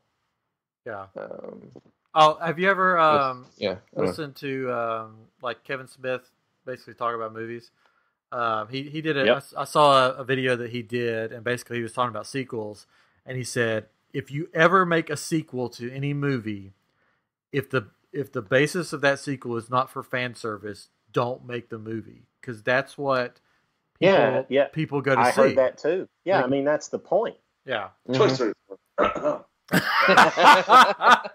I mean, they keep doing it. Like, they continue to act like the previous installments don't exist, or they they just basically, I would use choice words, but they treat it like crap, essentially. Yeah.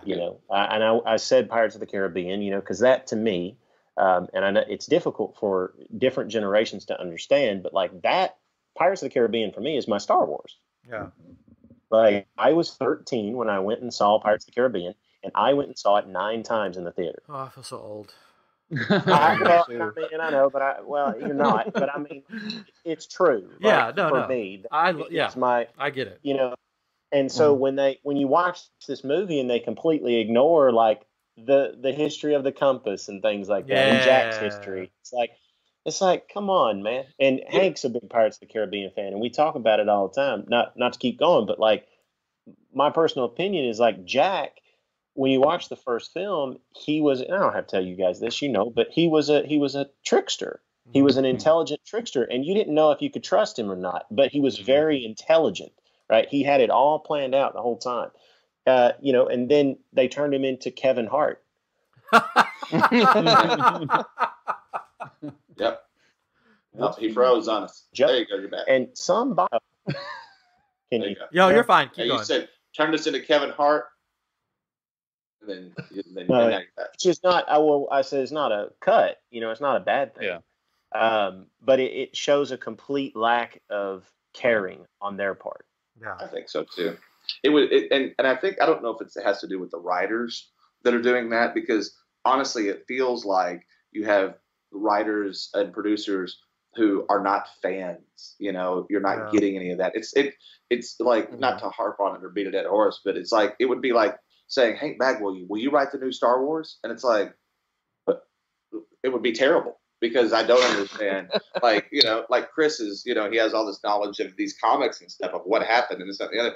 And even like when I'm trying to watch like Walking Dead or something, I'm trying to figure out how is this going with the comics? And like, I don't know about the comics. So it's like, but it's interesting and I think that's the difference, is you have people who have lived that, and then you have had that it was a part of them growing up, and then you have people who were just kind of like, well, it's my job. I guess we're going to write a script today, and thank God they haven't done it with certain films. Like leave the Goonies alone. Like, well, that's why I didn't mind. Yes. Oh. God, I hope they don't do another Back to the Future, because it's like, those were perfect. Leave it alone. Touch it. Yep. Don't touch it. Yeah. And it's like, and they don't appreciate I guess, what was the thing? It's kind of like, I love the little side stories, what was the Indiana Jones where he was the boy and they did that TV show. Young Indiana Jones. Cool. I'm like, okay, that's awesome, because it doesn't go. But when you're trying to take a film and you're trying to put it into the canonization of greatness, like, just stop. Just don't do it. And it worries me with the new Ghostbusters film that's coming out, because, they already screwed it up once. Here's my fear. Here's my fear. I'm a huge Back to the Future fan as well. I have the newspaper from 2015 with young, whatever, hanging on the wall, framed. If someone like Katrin or myself or Hank was to make a Back to the Future sequel, I wouldn't mind. But that's not what's going to happen.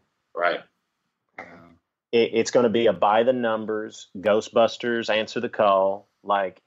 You're going to lose you're going to lose the heart, and nothing against the ladies, whatever. I thought, what's her name, who played the blonde short haired chick? I thought she was funny. Kate McKinnon? Yes. But anyway, she's funny. I like her. But J.J. Abrams, he specifically, weeks before it was he was correct Star Wars, he was like, "No, I would never." Oh, are y'all there? Yeah, we're here. Yeah. You're good now. Okay. He specifically said, "No, I will never direct Star Wars." He said, "Star Trek wasn't special to me." He said, "Star Wars does hold a special place in my heart, so I don't want to touch it." Of course, I'm paraphrasing. That's what he said. Then I guess somebody made a call and was like, "Oh, no, wait a minute, we want you to do it." But he directed that film as a fan. And then people say, "Oh, it was just fan service." And I'm kind of like Kevin Smith. Well, what's wrong with that? Yeah, that's great. What we want. That's what Hank and I had said when we walked out of The Force Awakens. We talked about it and whatnot. I think we went to dinner. And it was, in my opinion, the movie that George Lucas wishes he could have made in 1971, 77. When was it? 77? 77. Yeah. Sounds right. So I don't think there's anything wrong with fan service. Oh, no, nothing at all. That's why we go. That's that's why I was gonna watch the new or the Ghostbusters, and it turned out to be not fan service. It turned out to be, let's pretend like that didn't happen. Which I am a big Ghostbusters fan. I have a little hope for the new one because it's being directed by Reitman's son. That's awesome. Yeah, Jason, that's awesome. I've got them all sitting here, anyways. And it will have the cast from the original, so I've got a little hope for that. And I think we'll still see. Yeah. We won't see Egon, but yeah. I mean, whenever they're like, "Oh, we're gonna have kids, and they're gonna be the goat," like that's when I start to worry. Oh, bringing in kids to do. I think the kids though. This is what I think, and when it comes out, if I'm right, then you go, "Wow, remember when Ryan said that?" I think the family in that picture that you see is Egon's daughter and grandchildren, and that's how they're going to factor into it. Yeah, I figured it'd be something like that. But usually, just like when the sequel comes out, they're like, "We'll give him a kid." I'm like, "Oh no!" Didn't I think I told you that last? Didn't I tell you guys that story when I watched Kingdom of the Crystal Skull? And Indy and Marion are in the quicksand pit or whatever, and Mutz ran off to get a rope to help him, and she's trying to tell him that Mutt's his son, and he's just like interrupting her. He's like, "Oh, he's a good kid, Marion. He's a good kid. What, Henry, he's your son." Literally, you couldn't hear anything. Like you could have heard a pin drop in the theater, and somebody in the background goes, "No." It was like, I was like, and we all died. Like the theater started laughing uncontrollably, It's true. You give them a kid, man, and it's like, no. They've got to do something. Returns, The Mummy 2. You give them a kid, it ruins everything. It just. Man, we need some couch time, buddy. It's just like, it all started when the kid came. And then... it does. It always starts with the kid. You know what they need? You need the kid. Like, oh. It's a kid. When do you have children? Come on. That's like the Die Hard movies. You didn't see as kids, and then when they brought the kids in, that's when it started going down. Like, well, they did the same thing with it. They did, and I'm still on the fence of whether I like it or not. But like they did the same thing with Uncharted, like my favorite video game of all time, And all of a sudden, that's why you and Tyler are friends. And I'm like, what? Yeah, like, brought in the kids. What is this? Like this. This is what I want. I want. Even Walking Dead that you mentioned, like everyone hates Carl. I mean, Carl. No one's kids. Carl. And I think here's the thing that I think people are missing, right? And all these films that they're making, and the thing that I do like about somebody like The Rock playing Black Adam is when I told Tyler the thing that I liked most about Aquaman was this guy. Black Manta. Yeah, and so it's like I like the fact. Tell him the truth, though. You got that for free. Yeah. This one I paid for. This one. For the folks at home, he paid for his Nathan Drake. He's showing Funko Pops. If you guys, we're just talking now, and everybody's like, "What are they talking about?" They're fighting. But like the thing about it is that they did the thing that Aquaman did that I did enjoy was you've got this superhero and you've got these bad guys. They're bad guys, right? Superman would save a bad guy, take him to jail, whatever, right? Mm-hmm. So they're on the ship, they're on the submarine, the thing traps him, and Aquaman just lets him die. Well, that's a surefire way to get me to hate you for the rest of my life. You let my dad die, right? So at least they did that. And the one thing that and we talked about wrestling earlier, the thing that's made me called a character arc, Hank. Right, but it's missing. It's missing. There's no more bad guy anymore. I love bad guys. I think that's one reason that I like wrestling so much is that bad guys get to win. You know, and then like there's no you just kind of try to be whatever kind of thing. And I guess I love bad guys, man. I like it, and I think we're missing a lot of that in films that are happening right now. So. What? Why are you laughing? He's like, I just like bad guys.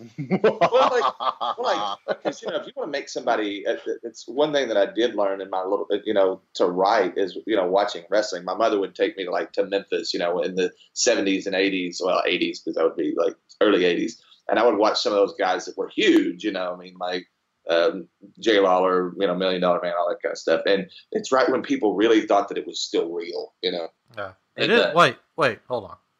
Oh God! It's not real. My mother would have fought somebody. I remember she'd get mad. Like, what's not real? And she's like ready to throw down. She's like, it is too. Still real to me. She's screaming at the referee there in Memphis. What was his name? Calhoun. She'd go, "Come on, Calhoun!" and like get all into it. Like I remember one time Jerry Lawler hit Bill Dundee like in the mouth with a 2x4, like legit, right? Yeah, so yeah. he's bleeding, and I'm like, all of 5 or 6 years old, and it's just this gymnasium, and he gets out of the ring and he's leaning on me. Of course, he's just like blood just dripping all over me, and so like I show up at the seat and I see my mom and I'm covered in like Bill Dundee's blood. It's just like, and I'm like, this is amazing, and I just kind of like this. If you really wanted to get somebody to love somebody, you've got to get them to hate them. You got to create the passion, and it's so much easier to get somebody to dislike you, and to adamantly dislike you than it is to get them just to genuinely love you. And so, but it's like this pendulum, and then you get them to swing the opposite way. And I think that needs to happen a little bit more. I would like to see in some of these films that are coming out, like a long-term plan for what they're doing, not just film to film, not just one film to the next film, a long-term plan. Make me love somebody, make me hate them, and I think that's missing, and I hope that changes. Yeah, I mean, when you talk about wrestling, the other guys won't care, but probably the 2 greatest factions in wrestling were both heels or bad guys, if you want to call them. Absolutely. That. You have the 4 Horsemen, and you have the NWO. NWO, that's it. Absolutely. And they were the most loved. And they are still the most beloved, still to this day. Yeah. And so when and I think maybe that is happening, and like WWE's kind of going through some changes with Raw, where they've got Paul Heyman who's in charge of Raw, and I wish they'd let Bischoff have SmackDown, but they're not going to do it like anytime soon, not creatively anyway. Yeah. But like you're seeing some like really kind of cool stuff come back where it's like a long version storyline, and I guess that's what I want to say is that like I don't want to just be entertained like just right now. I want to be entertained through the block of things that are coming. So you know what I mean? Yeah. Not just nostalgia. I don't want just nostalgia. I really want to invest in what I'm watching. So I think we live in a binge watch era to where people are just creating so much content and most of it's crap, and I want that to change. I agree. So Disney Plus is starting when? November. Oh, I'm getting it. We probably all will get it. Oh yeah. Oh, it can be an add-on to Hulu. So no, I don't have Hulu. Yeah. Oh no. I'm looking forward to the. I will get it even if it's just for the Mandalorian because that's why I'm getting it because I'm curious. Me too. It's all they can do is have 1 or 2 like really like popular shows, and then we'll just leave our subscription for the next 4 years until the next season comes out. WandaVision. That's it. Oh, the Marvel stuff too. That's interesting. Hey, did you guys talk about that stuff? The Marvel stuff we did on our Comic-Con episode. I haven't got a chance to listen to it yet. Because Chris was there. It's Comic-Con. Really? Oh, he gets passes every year for free. I've never been, man. Because I'm in the industry. I get free passes. Really? I want to go. Y'all know I'm a collector of things. I want to go just for that. Like, I just want to go on the floor, man. Oh, yeah. Oh, the floor is like the best part. I mean, all the artists, like everything that they have there is so cool. They've got props for movies. They've got so much stuff. It's so fun. I've got friends that own a independent comic company, and they have a booth every year, and they always ask me to come out, and I've never been, man. The madness. You need to go and experience it. I want to, man. I went to the first 3 or 4 D23 expos, and by the 3rd or 4th one, man, it just got nuts. And I was like, if Comic-Con is worse than this, I was like, I just can't. I can't take it, and I've heard it is. So. Oh yeah, it's nuts to the extreme. It's a cattle herd. Like, I think you just found the title of this episode. Nuts to the extreme. Hank and I were going to go to... At least it's not Epic Nuts or Epic Nuts to the extreme. No. Or anything with Epic in it at all. Epic Nuts to the extreme. Yes. Yeah. Epic monkey loving. Epic monkey loving. There's somebody. Monkey fighting, that's what it is. Monkey fighting snakes with Tyler Dean and Hank Bagwell. Some Hank and listeners I out were there are going going to be wondering why that's so funny, and they'll be Googling, like, I've had it with these monkey fighting snakes, and then go, look at these guys tricking us. What were we talking about? Oh, Comic-Con. Yeah. Yeah, Hank, if you don't know, Chris is a award-winning animator. Right? Nice. You're at work won an Oscar. So. I worked on Life of Pi. I was an animator. I love that movie. Did you do the whale scene? I did not do the whale scene. I did the two big scenes that I did in that was when he's fighting the tiger with the stick, and all the fish are flying around. Yeah, great. Or that's when the tiger's attacking him, and then spoiler if nobody saw it, when the tiger when the tiger's dying, and he's picking him up and cradling him. What the heck? Come on. So I animated that and a few other stuff here and there. But. Dude, that's great. It's so funny now. Every time I love that movie so much. It's like I take my daughter to the park and there in Memphis, and there's a tiger there, and we always call him Richard Parker. Like everybody's like, "Oh, is that really his name?" I'm like, "Of course it's his name. Look at him." That's awesome. One thing you may not know about the movie, I always find it funny, is that Tobey Maguire was supposed to be in the movie. He was the journalist, so they had the whole thing filmed with him in it. But for some reason, they gave him the worst wig you've ever seen.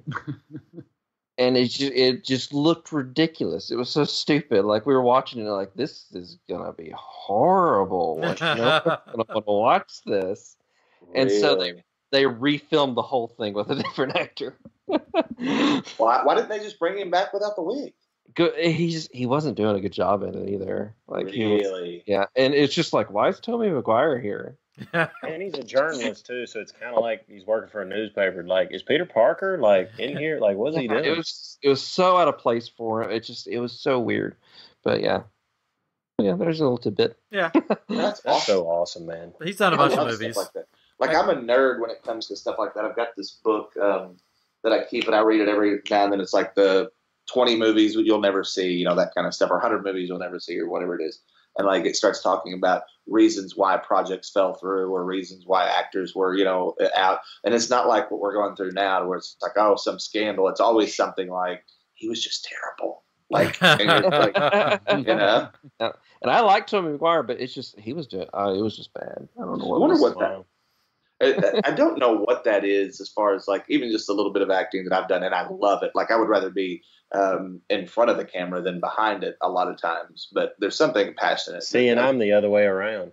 And I love being behind the camera. I love documentary work, stuff like that. But like, if it's if we're not doing documentary work, I kind of want to be in front of that camera. I love it. But you're gonna get to be in front of the camera on our project, then. Oh, what's that again? Tell them a little.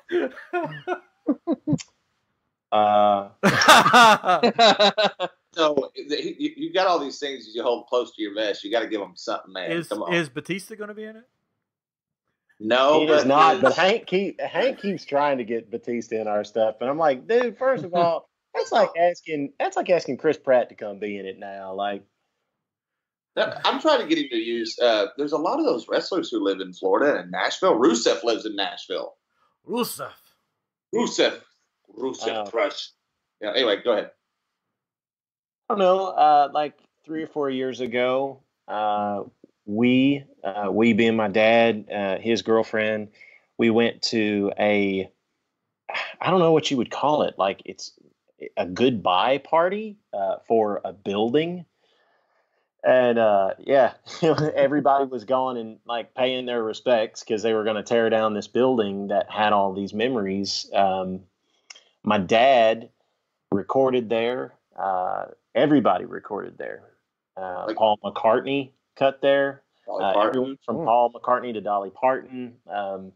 I grew up like sleeping on the couch behind the console board, and this guy bought the building and said he was going to tear it down. and it was owned by my dad's producer in the past. He since passed away. His name was Buddy Killen, and he was very influential in the city's growth, essentially, like in many artists as well, including Dolly Parton. And the town's kind of forgotten his name. They don't really. There's like a circle in town that's called Buddy Killen Circle, but it's the one with all the naked people. Anti-phrases with naked people. Naked. Yeah, so what he's saying is there's all these naked people, and it's this huge statue. Everybody's frozen. Yeah, there you go. I was finishing up what you were saying. Yeah, there's all these naked people. Then there are huge statues of naked people, and it says Buddy Killen Circle, and you're just like, what? Right. What does that have to do with anything? Yeah, so it really affected me. And I had even forgotten. I was going back through an old hard drive to find pictures that I had taken. It's a funny story, and I'm trying to cut it short here. But as a kid, I was never really allowed upstairs where Buddy Killen's office was. So my dad would go up there, and he was like, "Oh, just stay down here." There was a secretary, and he was like, "Just stay down there."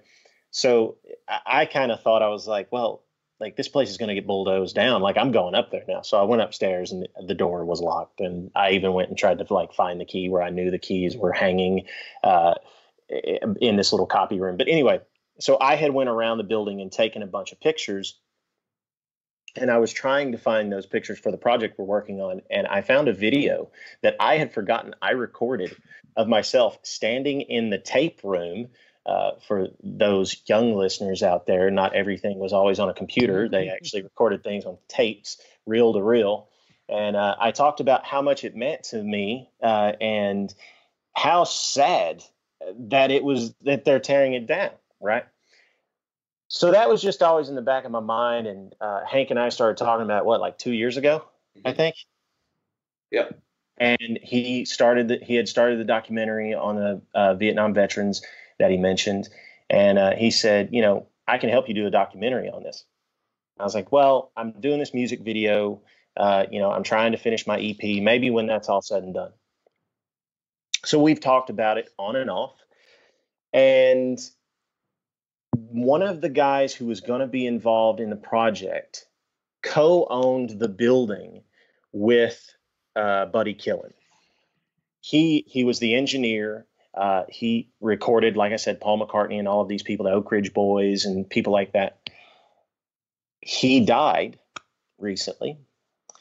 And I called Hank and I said, we need to move on this. I think this story needs to be told.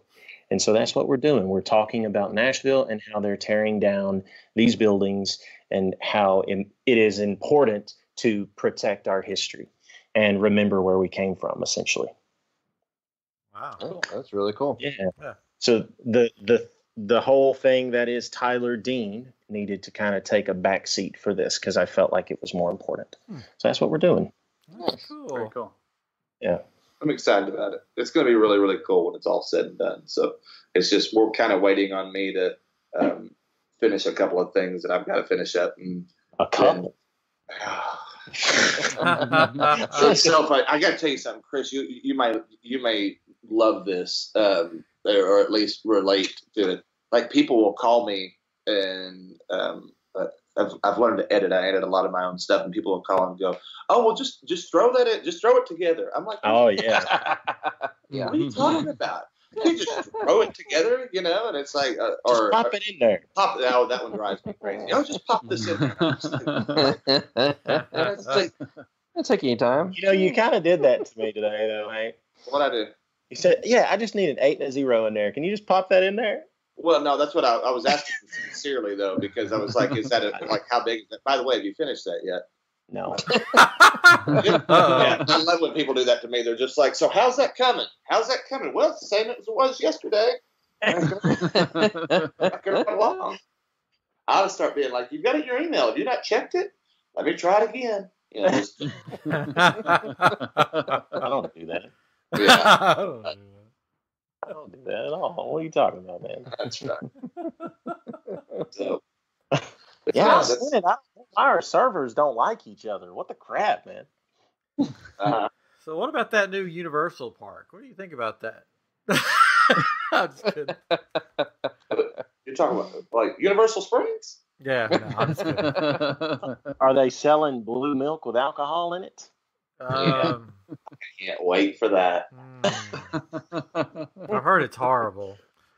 Is it? I'm excited, man. That's why they're adding the alcohol to it. Yeah. I do want to talk about. I think that for someone who has like drank around the world, that they should like get a little more creative with some of these drinks. Don't ever do that. Do not do that. Like they should get a little bit more because some of the places you go and you're just kind of getting like a hit or a miss. But like I think they should take some of those really cool drinks and spread them out because what's more American than a bacon bourbon chocolate milkshake? You throw a hamburger in there, maybe. Yeah, maybe that.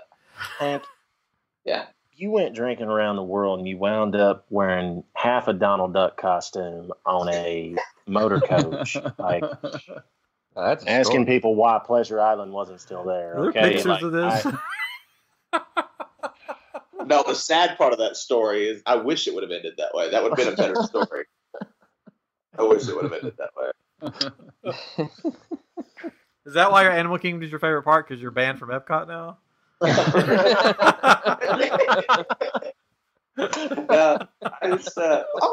what's y'all's favorite park? Let me hear that. What's your favorite park? Oh. And why? Why do you like it so much better than Animal Kingdom? That's hard. That's why I say Animal Kingdom is the best part. Because you ask me which one, and I'm just like, because this, and this. And then, like, everybody else is kind of like, Well, for me, it's like if I look at, because we've been going since I was a kid. Like, there's certain versions of the parks, I'm like, that was my favorite park. But that park is no longer like that. So I'm like, it's not my favorite park anymore because it's not like it used to be. Okay. So, because I used to love MGM Hollywood Studios, and now it's just sort of like, it's okay. So what's your favorite right now? Right now? Right. Well, write it down. I mean, I guess I have to go with my last trip. And my last trip, when I left, I said Animal Kingdom was my favorite park of the trip. So I guess I have to go with that because that's what I said when we left from the trip, that we went to all the parks. I said this was my favorite day, and this was my favorite park of the whole trip. So I'd have to go Animal Kingdom. But my favorite ride is still Big Thunder. Big Thunder. Yeah. All right, Chris, what you got? I'd have to go with the cruise line. You little jerk. I have to go with the cruise the line. Fantasy or the Dream? No, I like the smaller ones. I like the magic and the wonder. Do they have a tiger on it? Yeah. You're the tiger when you're on there. Wow. You know what? I think my favorite, if I could pick any like time to go to the park, my favorite going to Mickey's Not So Scary Halloween Party is my favorite park because you can hop on any of the rides with no lines, and the atmosphere is just so cool in the park. So that would be my favorite time to go to the park. I don't know, man. That DJ rave thing in Frontierland's kind of weird. Like that was so crazy. I was listening to like Uptown Funk in Frontierland. Did they have that when we were there? I don't know. I liked it because I mean not the raves, but just I could go because I'm a big Halloween guy.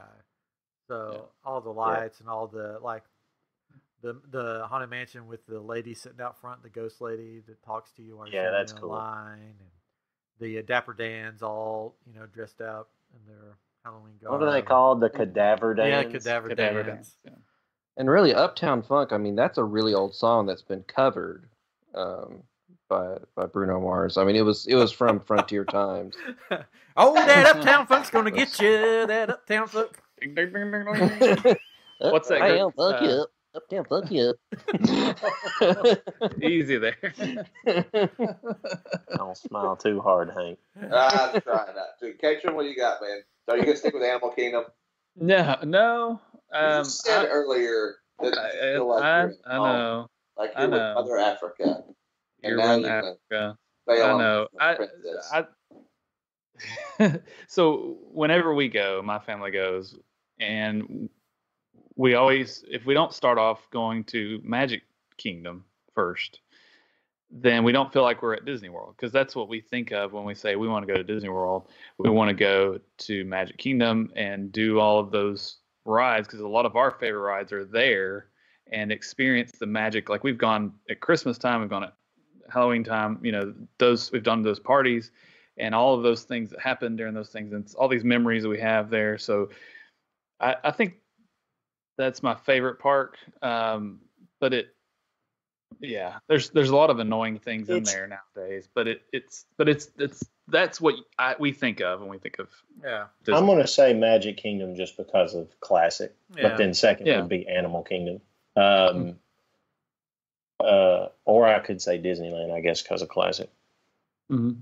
But there are things that I like about Magic Kingdom, but there are things that I really, really, really dislike about Magic Kingdom that kind of throw it off for me. And so I just really love Adventureland and the Haunted Mansion. So can't beat that. Just what. Yeah, I mean, if people really knew me, like they'd be like, "Come on, man! Like you're obsessed with those things." So. I like the scavenger hunt. That's probably one of my favorite things to do. It's fun. Yeah, we did that on our last trip. Yeah. Yeah, and then so most of the time I'm either by myself or I've got another person, and I'm like going in, and you'll go get it, and then the person you'll finish it up, and the guy's like, "How many people in your party?" And I'm like, "Hey." That's how you get on multiple times. We did. So we did it with Ryan, and our families go a lot together, and we did the scavenger hunt, and we didn't realize you had to finish it by 6:00 because they closed the doors. We just got the map from the lady, and she's like, "Here you go, just come back." And so we go do all the things and come back, and it's closed. So fortunately, Ryan's wife went and talked to somebody and was able to get us the tickets. Said, "Hey, we didn't know it was gonna, there was a time. We did all these things." Yeah, she's good at that. Yeah. Hey, can I tell on you about the first time when I took you to Magic Kingdom? Sure. I don't remember what you're talking about, but yeah. We left Animal Kingdom, and I told him, because Hank's like myself, he enjoys the occasional adult beverage, and I told him,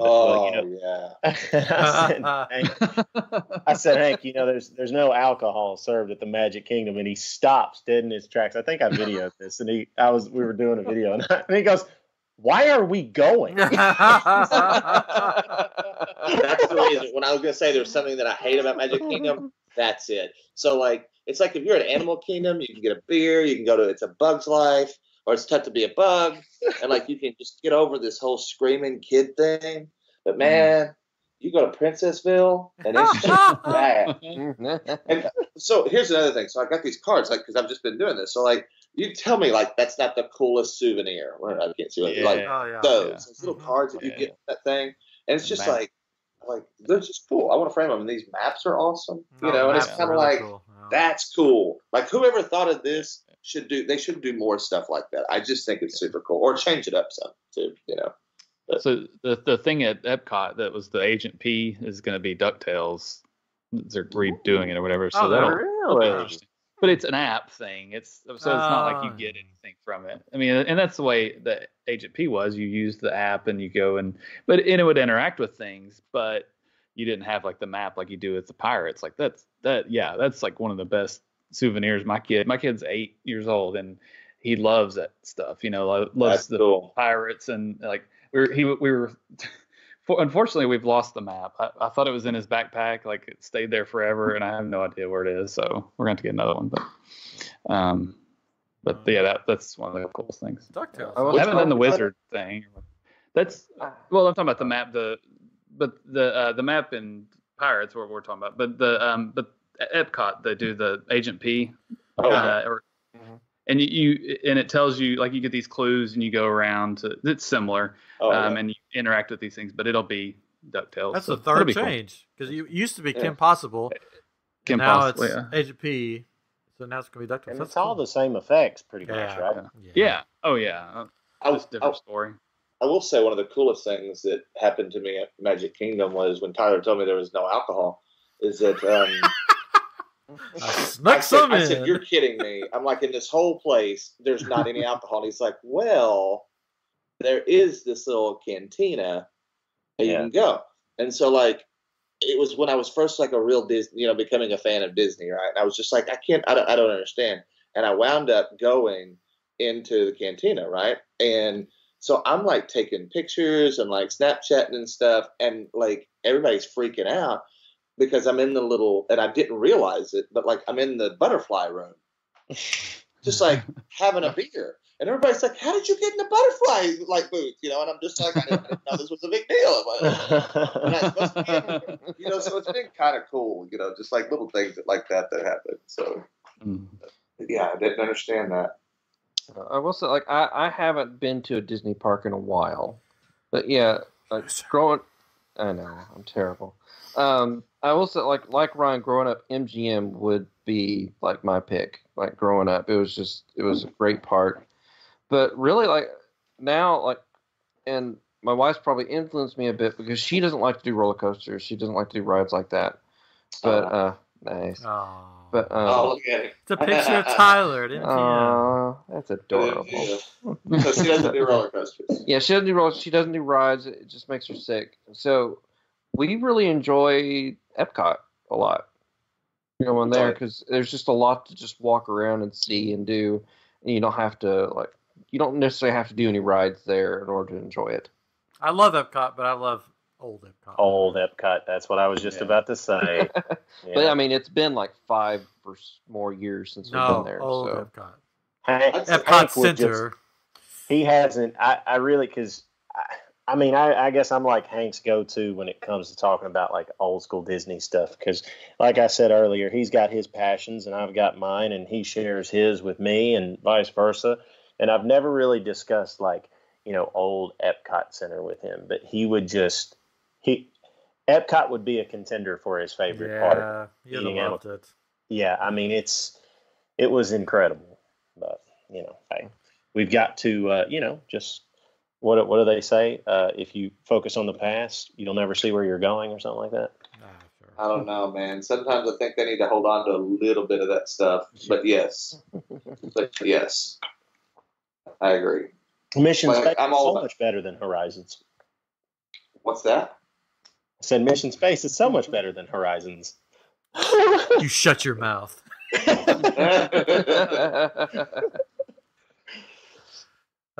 Mission Space is one of those rides that I ride once and I'm like, okay.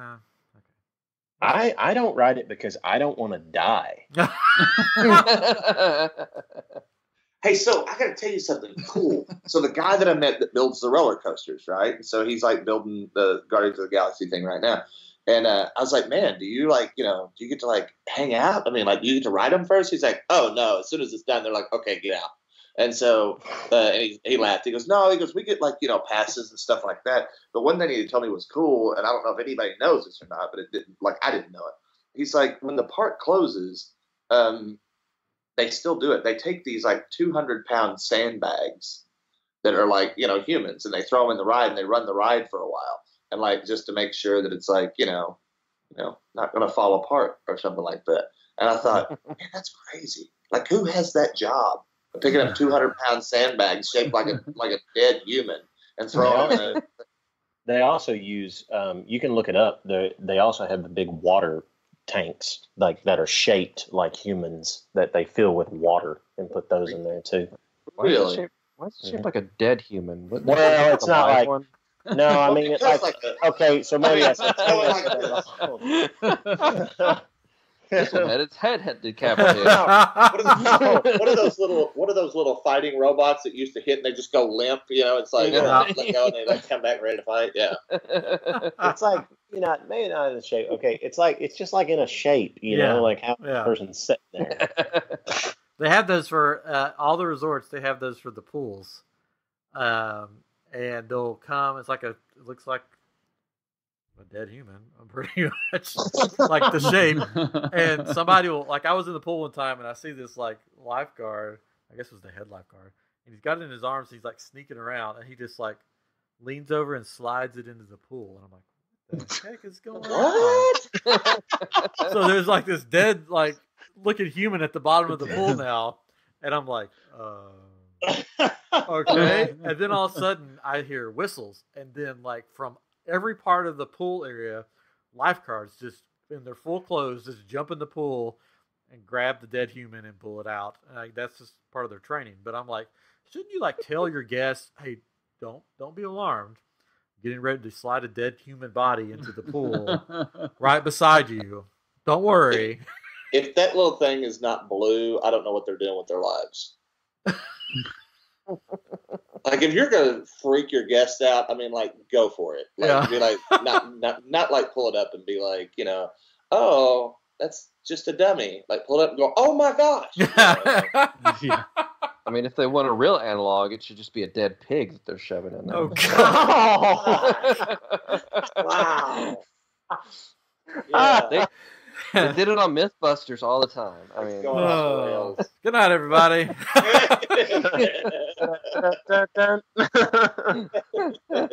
We have been talking for 2 hours and 5 minutes. Can you believe that?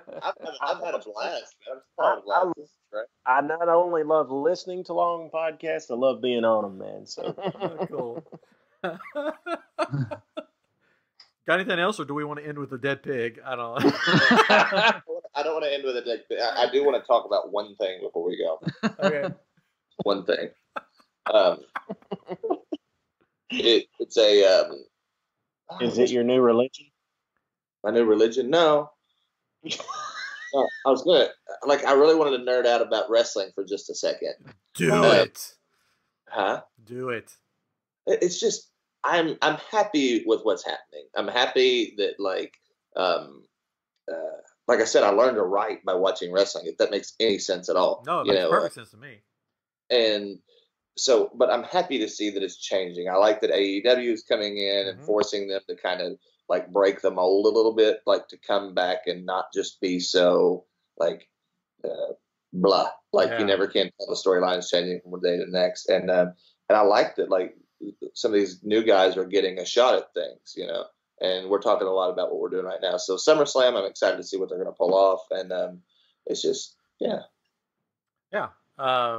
So are you up to date? Like, do you watch Raw and SmackDown every week?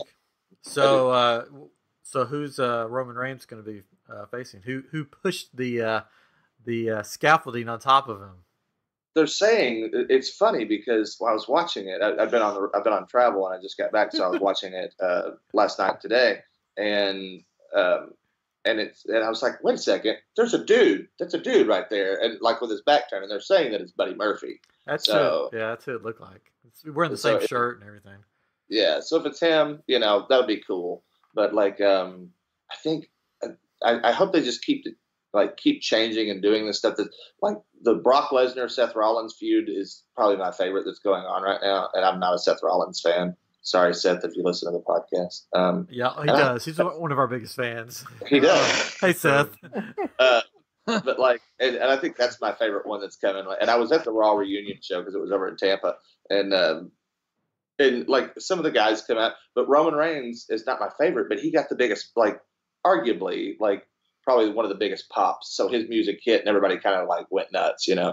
And I was like, wow, really? And then, but when you hear Lesnar's music hit, and everybody can say whatever they want to about the guy, but like that dude sells tickets. Like people go to see him, and I can tell that like most people don't agree with me on that, but it really is true. I know you don't like. I don't like Brock. If he wasn't the champion and he just showed up and did special things, I'd be like, yeah, okay. But because they keep the belt on him, that's why I don't like him. I think the thing about that, well, now he's not going back to UFC, so he's going to be there like more often, especially since Heyman's doing Raw kind of thing. Yeah. Okay, but they're all falling asleep on us looking at it. But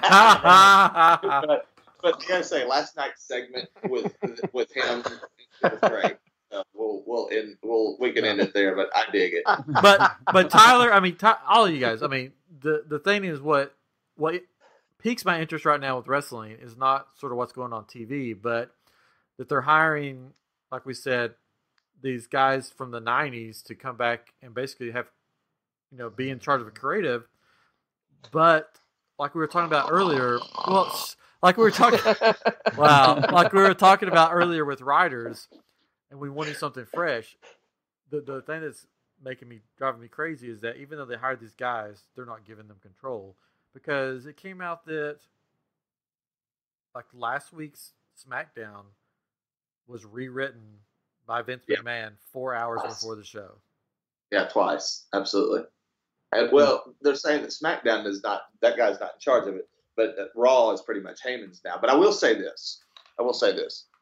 This year, WrestleMania is in Tampa, which is just right down the road. Yeah. So open invite, mi casa es su casa for you guys. Because I tell people who aren't wrestling fans, I'm like, if you go and see it, if you go and see what WrestleMania is, and you're sitting there and watch it, it's a spectacle. Like it is showmanship at its finest. And trust me, Hank has the room for you guys, and he loves company. Yeah, come on, all of us. Like we should plan it out. You guys come here and just do like a podcast here. Well, if you want to, same offer. If you want to come to the Royal Rumble, it's here in Houston this year.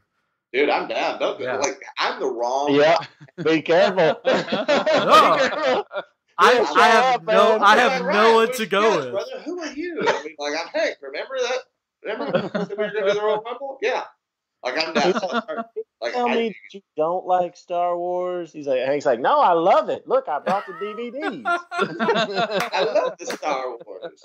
War of the Stars. I've been looking for somebody to go to Royal Rumble with me. So, dude, I'm down. And the same thing. I took my brother to.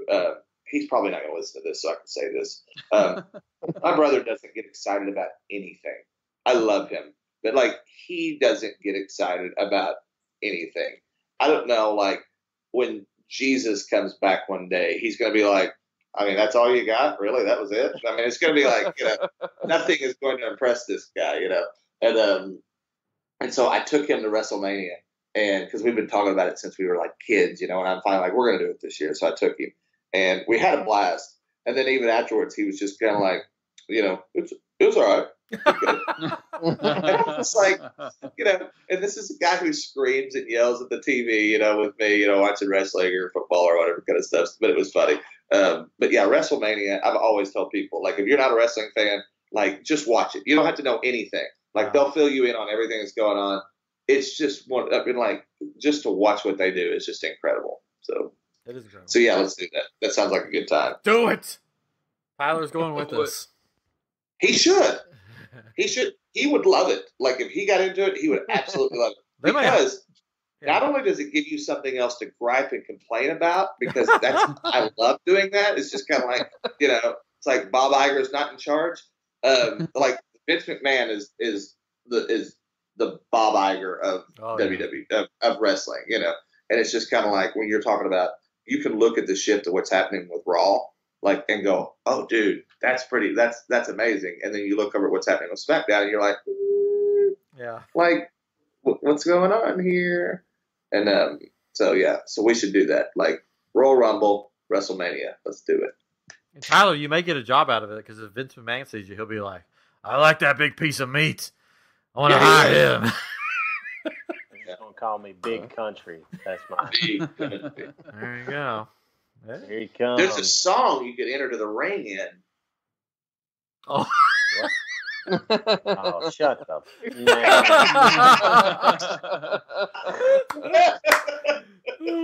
I hear a lot of people want to take that to Desert Island. Oh. And they're just, I don't know. Instead of they can just call me the Tiger instead of the Rock. Just wait. I'll brag on him for a second because man, I don't pay you enough. That EP he's got is just great, and the album he's got that he's going to release is just really, really good. Hank and I are kind of like we're like all the crap I can give him about Taylor Swift while I can. No, Hank and I are neck and neck because we're wondering like who's going to succeed at our dreams first. With his documentary, I keep telling him he's going to win an Oscar. So we're just kind of seeing who. I really honestly believe it. I think you both have succeeded because you've been on I Am Geek. So I mean, you've made it. You've made it. Yeah, it's all downhill from here. I'm going to make y'all a promise. If I win an Oscar, I'm going to be like, I'd like to thank I Am Geeks. I mean, dude, it's happening. I've already told Ryan, be prepared. Like he really he's got to want it, man, because I'm gonna give him a shout out. Yes. Yeah. We love the shout outs. But then I give you shout outs now, but they don't really matter right now. I'm gonna have to buy my own T-shirt. I get one like. He'll be like, "Hey, Hank, so you're nominated for an Oscar. Would you wear an I Am Geek?" I'd be like, "Absolutely, I would." And he'd say, "Well, it's available at shopoutsfriendship.com. You still have to buy it. Next time, hey, if you guys have me on again, I'm gonna have one. I'm gonna be wearing it. You watch. Well, we are going to definitely have you guys on again because we're gonna do that top 5 movies you take to Desert Island. That's gonna happen. Yeah, we got to throw in music on that too, though. We could do music, movies. So the way the rules work is like movies. It's just 5 standalone movies, okay. But with the music is that you get everybody, like whoever the artist you pick, you get their body of work. So like you can't say like, well, I want the Rolling Stones, and then like get all their different like Mick Jagger and it's getting late. I'm an hour ahead of you guys. Richards, but like if you pick Keith Richards, then you get Keith Richards of the Rolling Stones. So, and I love that list, but it changed a lot for me. So, all Hanson. That's just.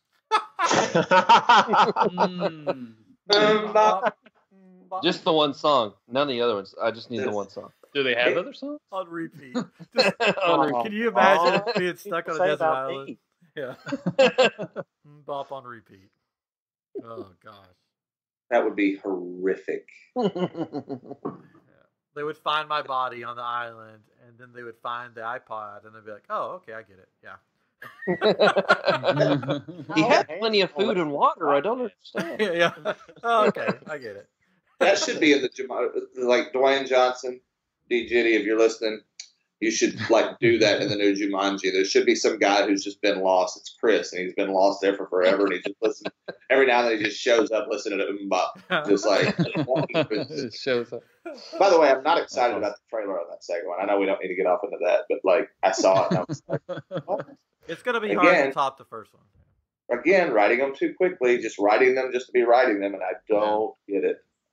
You mean you don't like The Rock's impression of Danny DeVito? No. I just yeah. I don't know, guys. I don't know what's going on with my Wi-Fi, but now I'm on a date with Chris, so just me and him. We can still hear you. Me and him.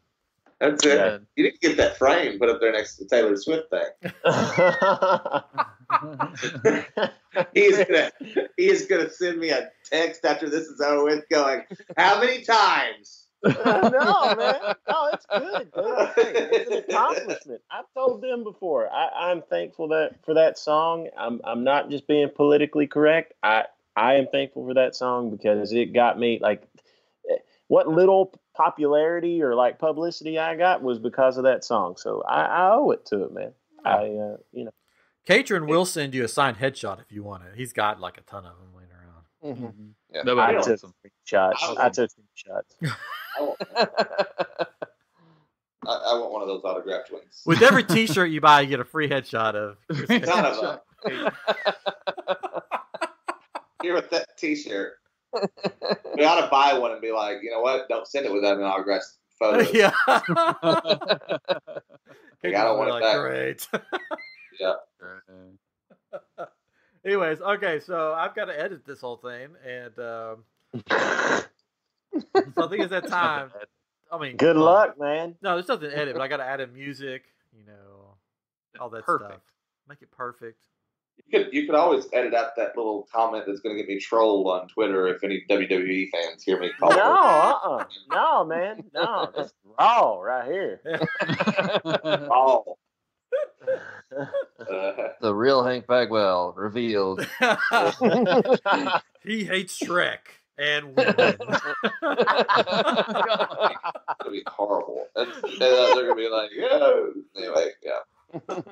I can already hear it. I don't know. I don't get trolled a lot, but maybe that'll change one day. You've made it when you get trolled, so. I think so. Maybe you guys could like do some fake Twitter accounts and just troll me. Okay. Look special. I'm gonna I'm gonna do a fake Facebook account just to show you love. Oh my goodness.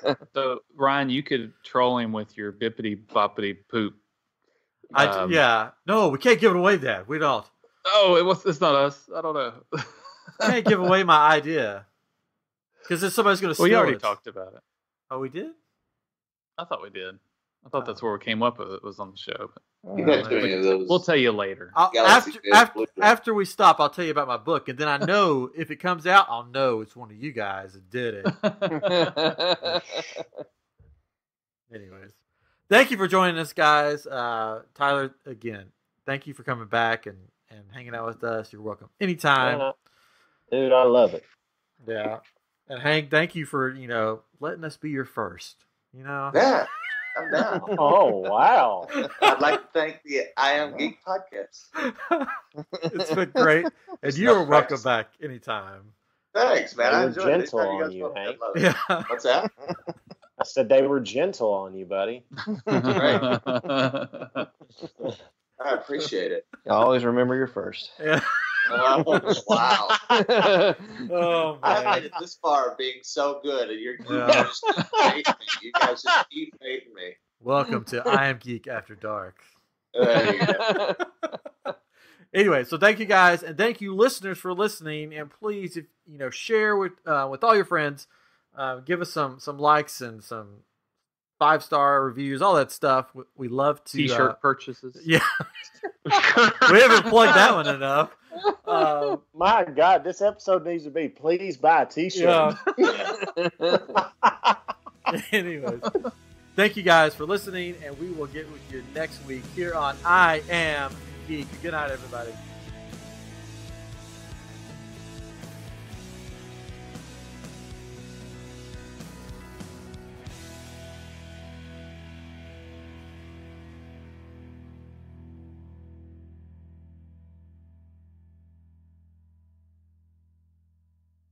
Enough is enough!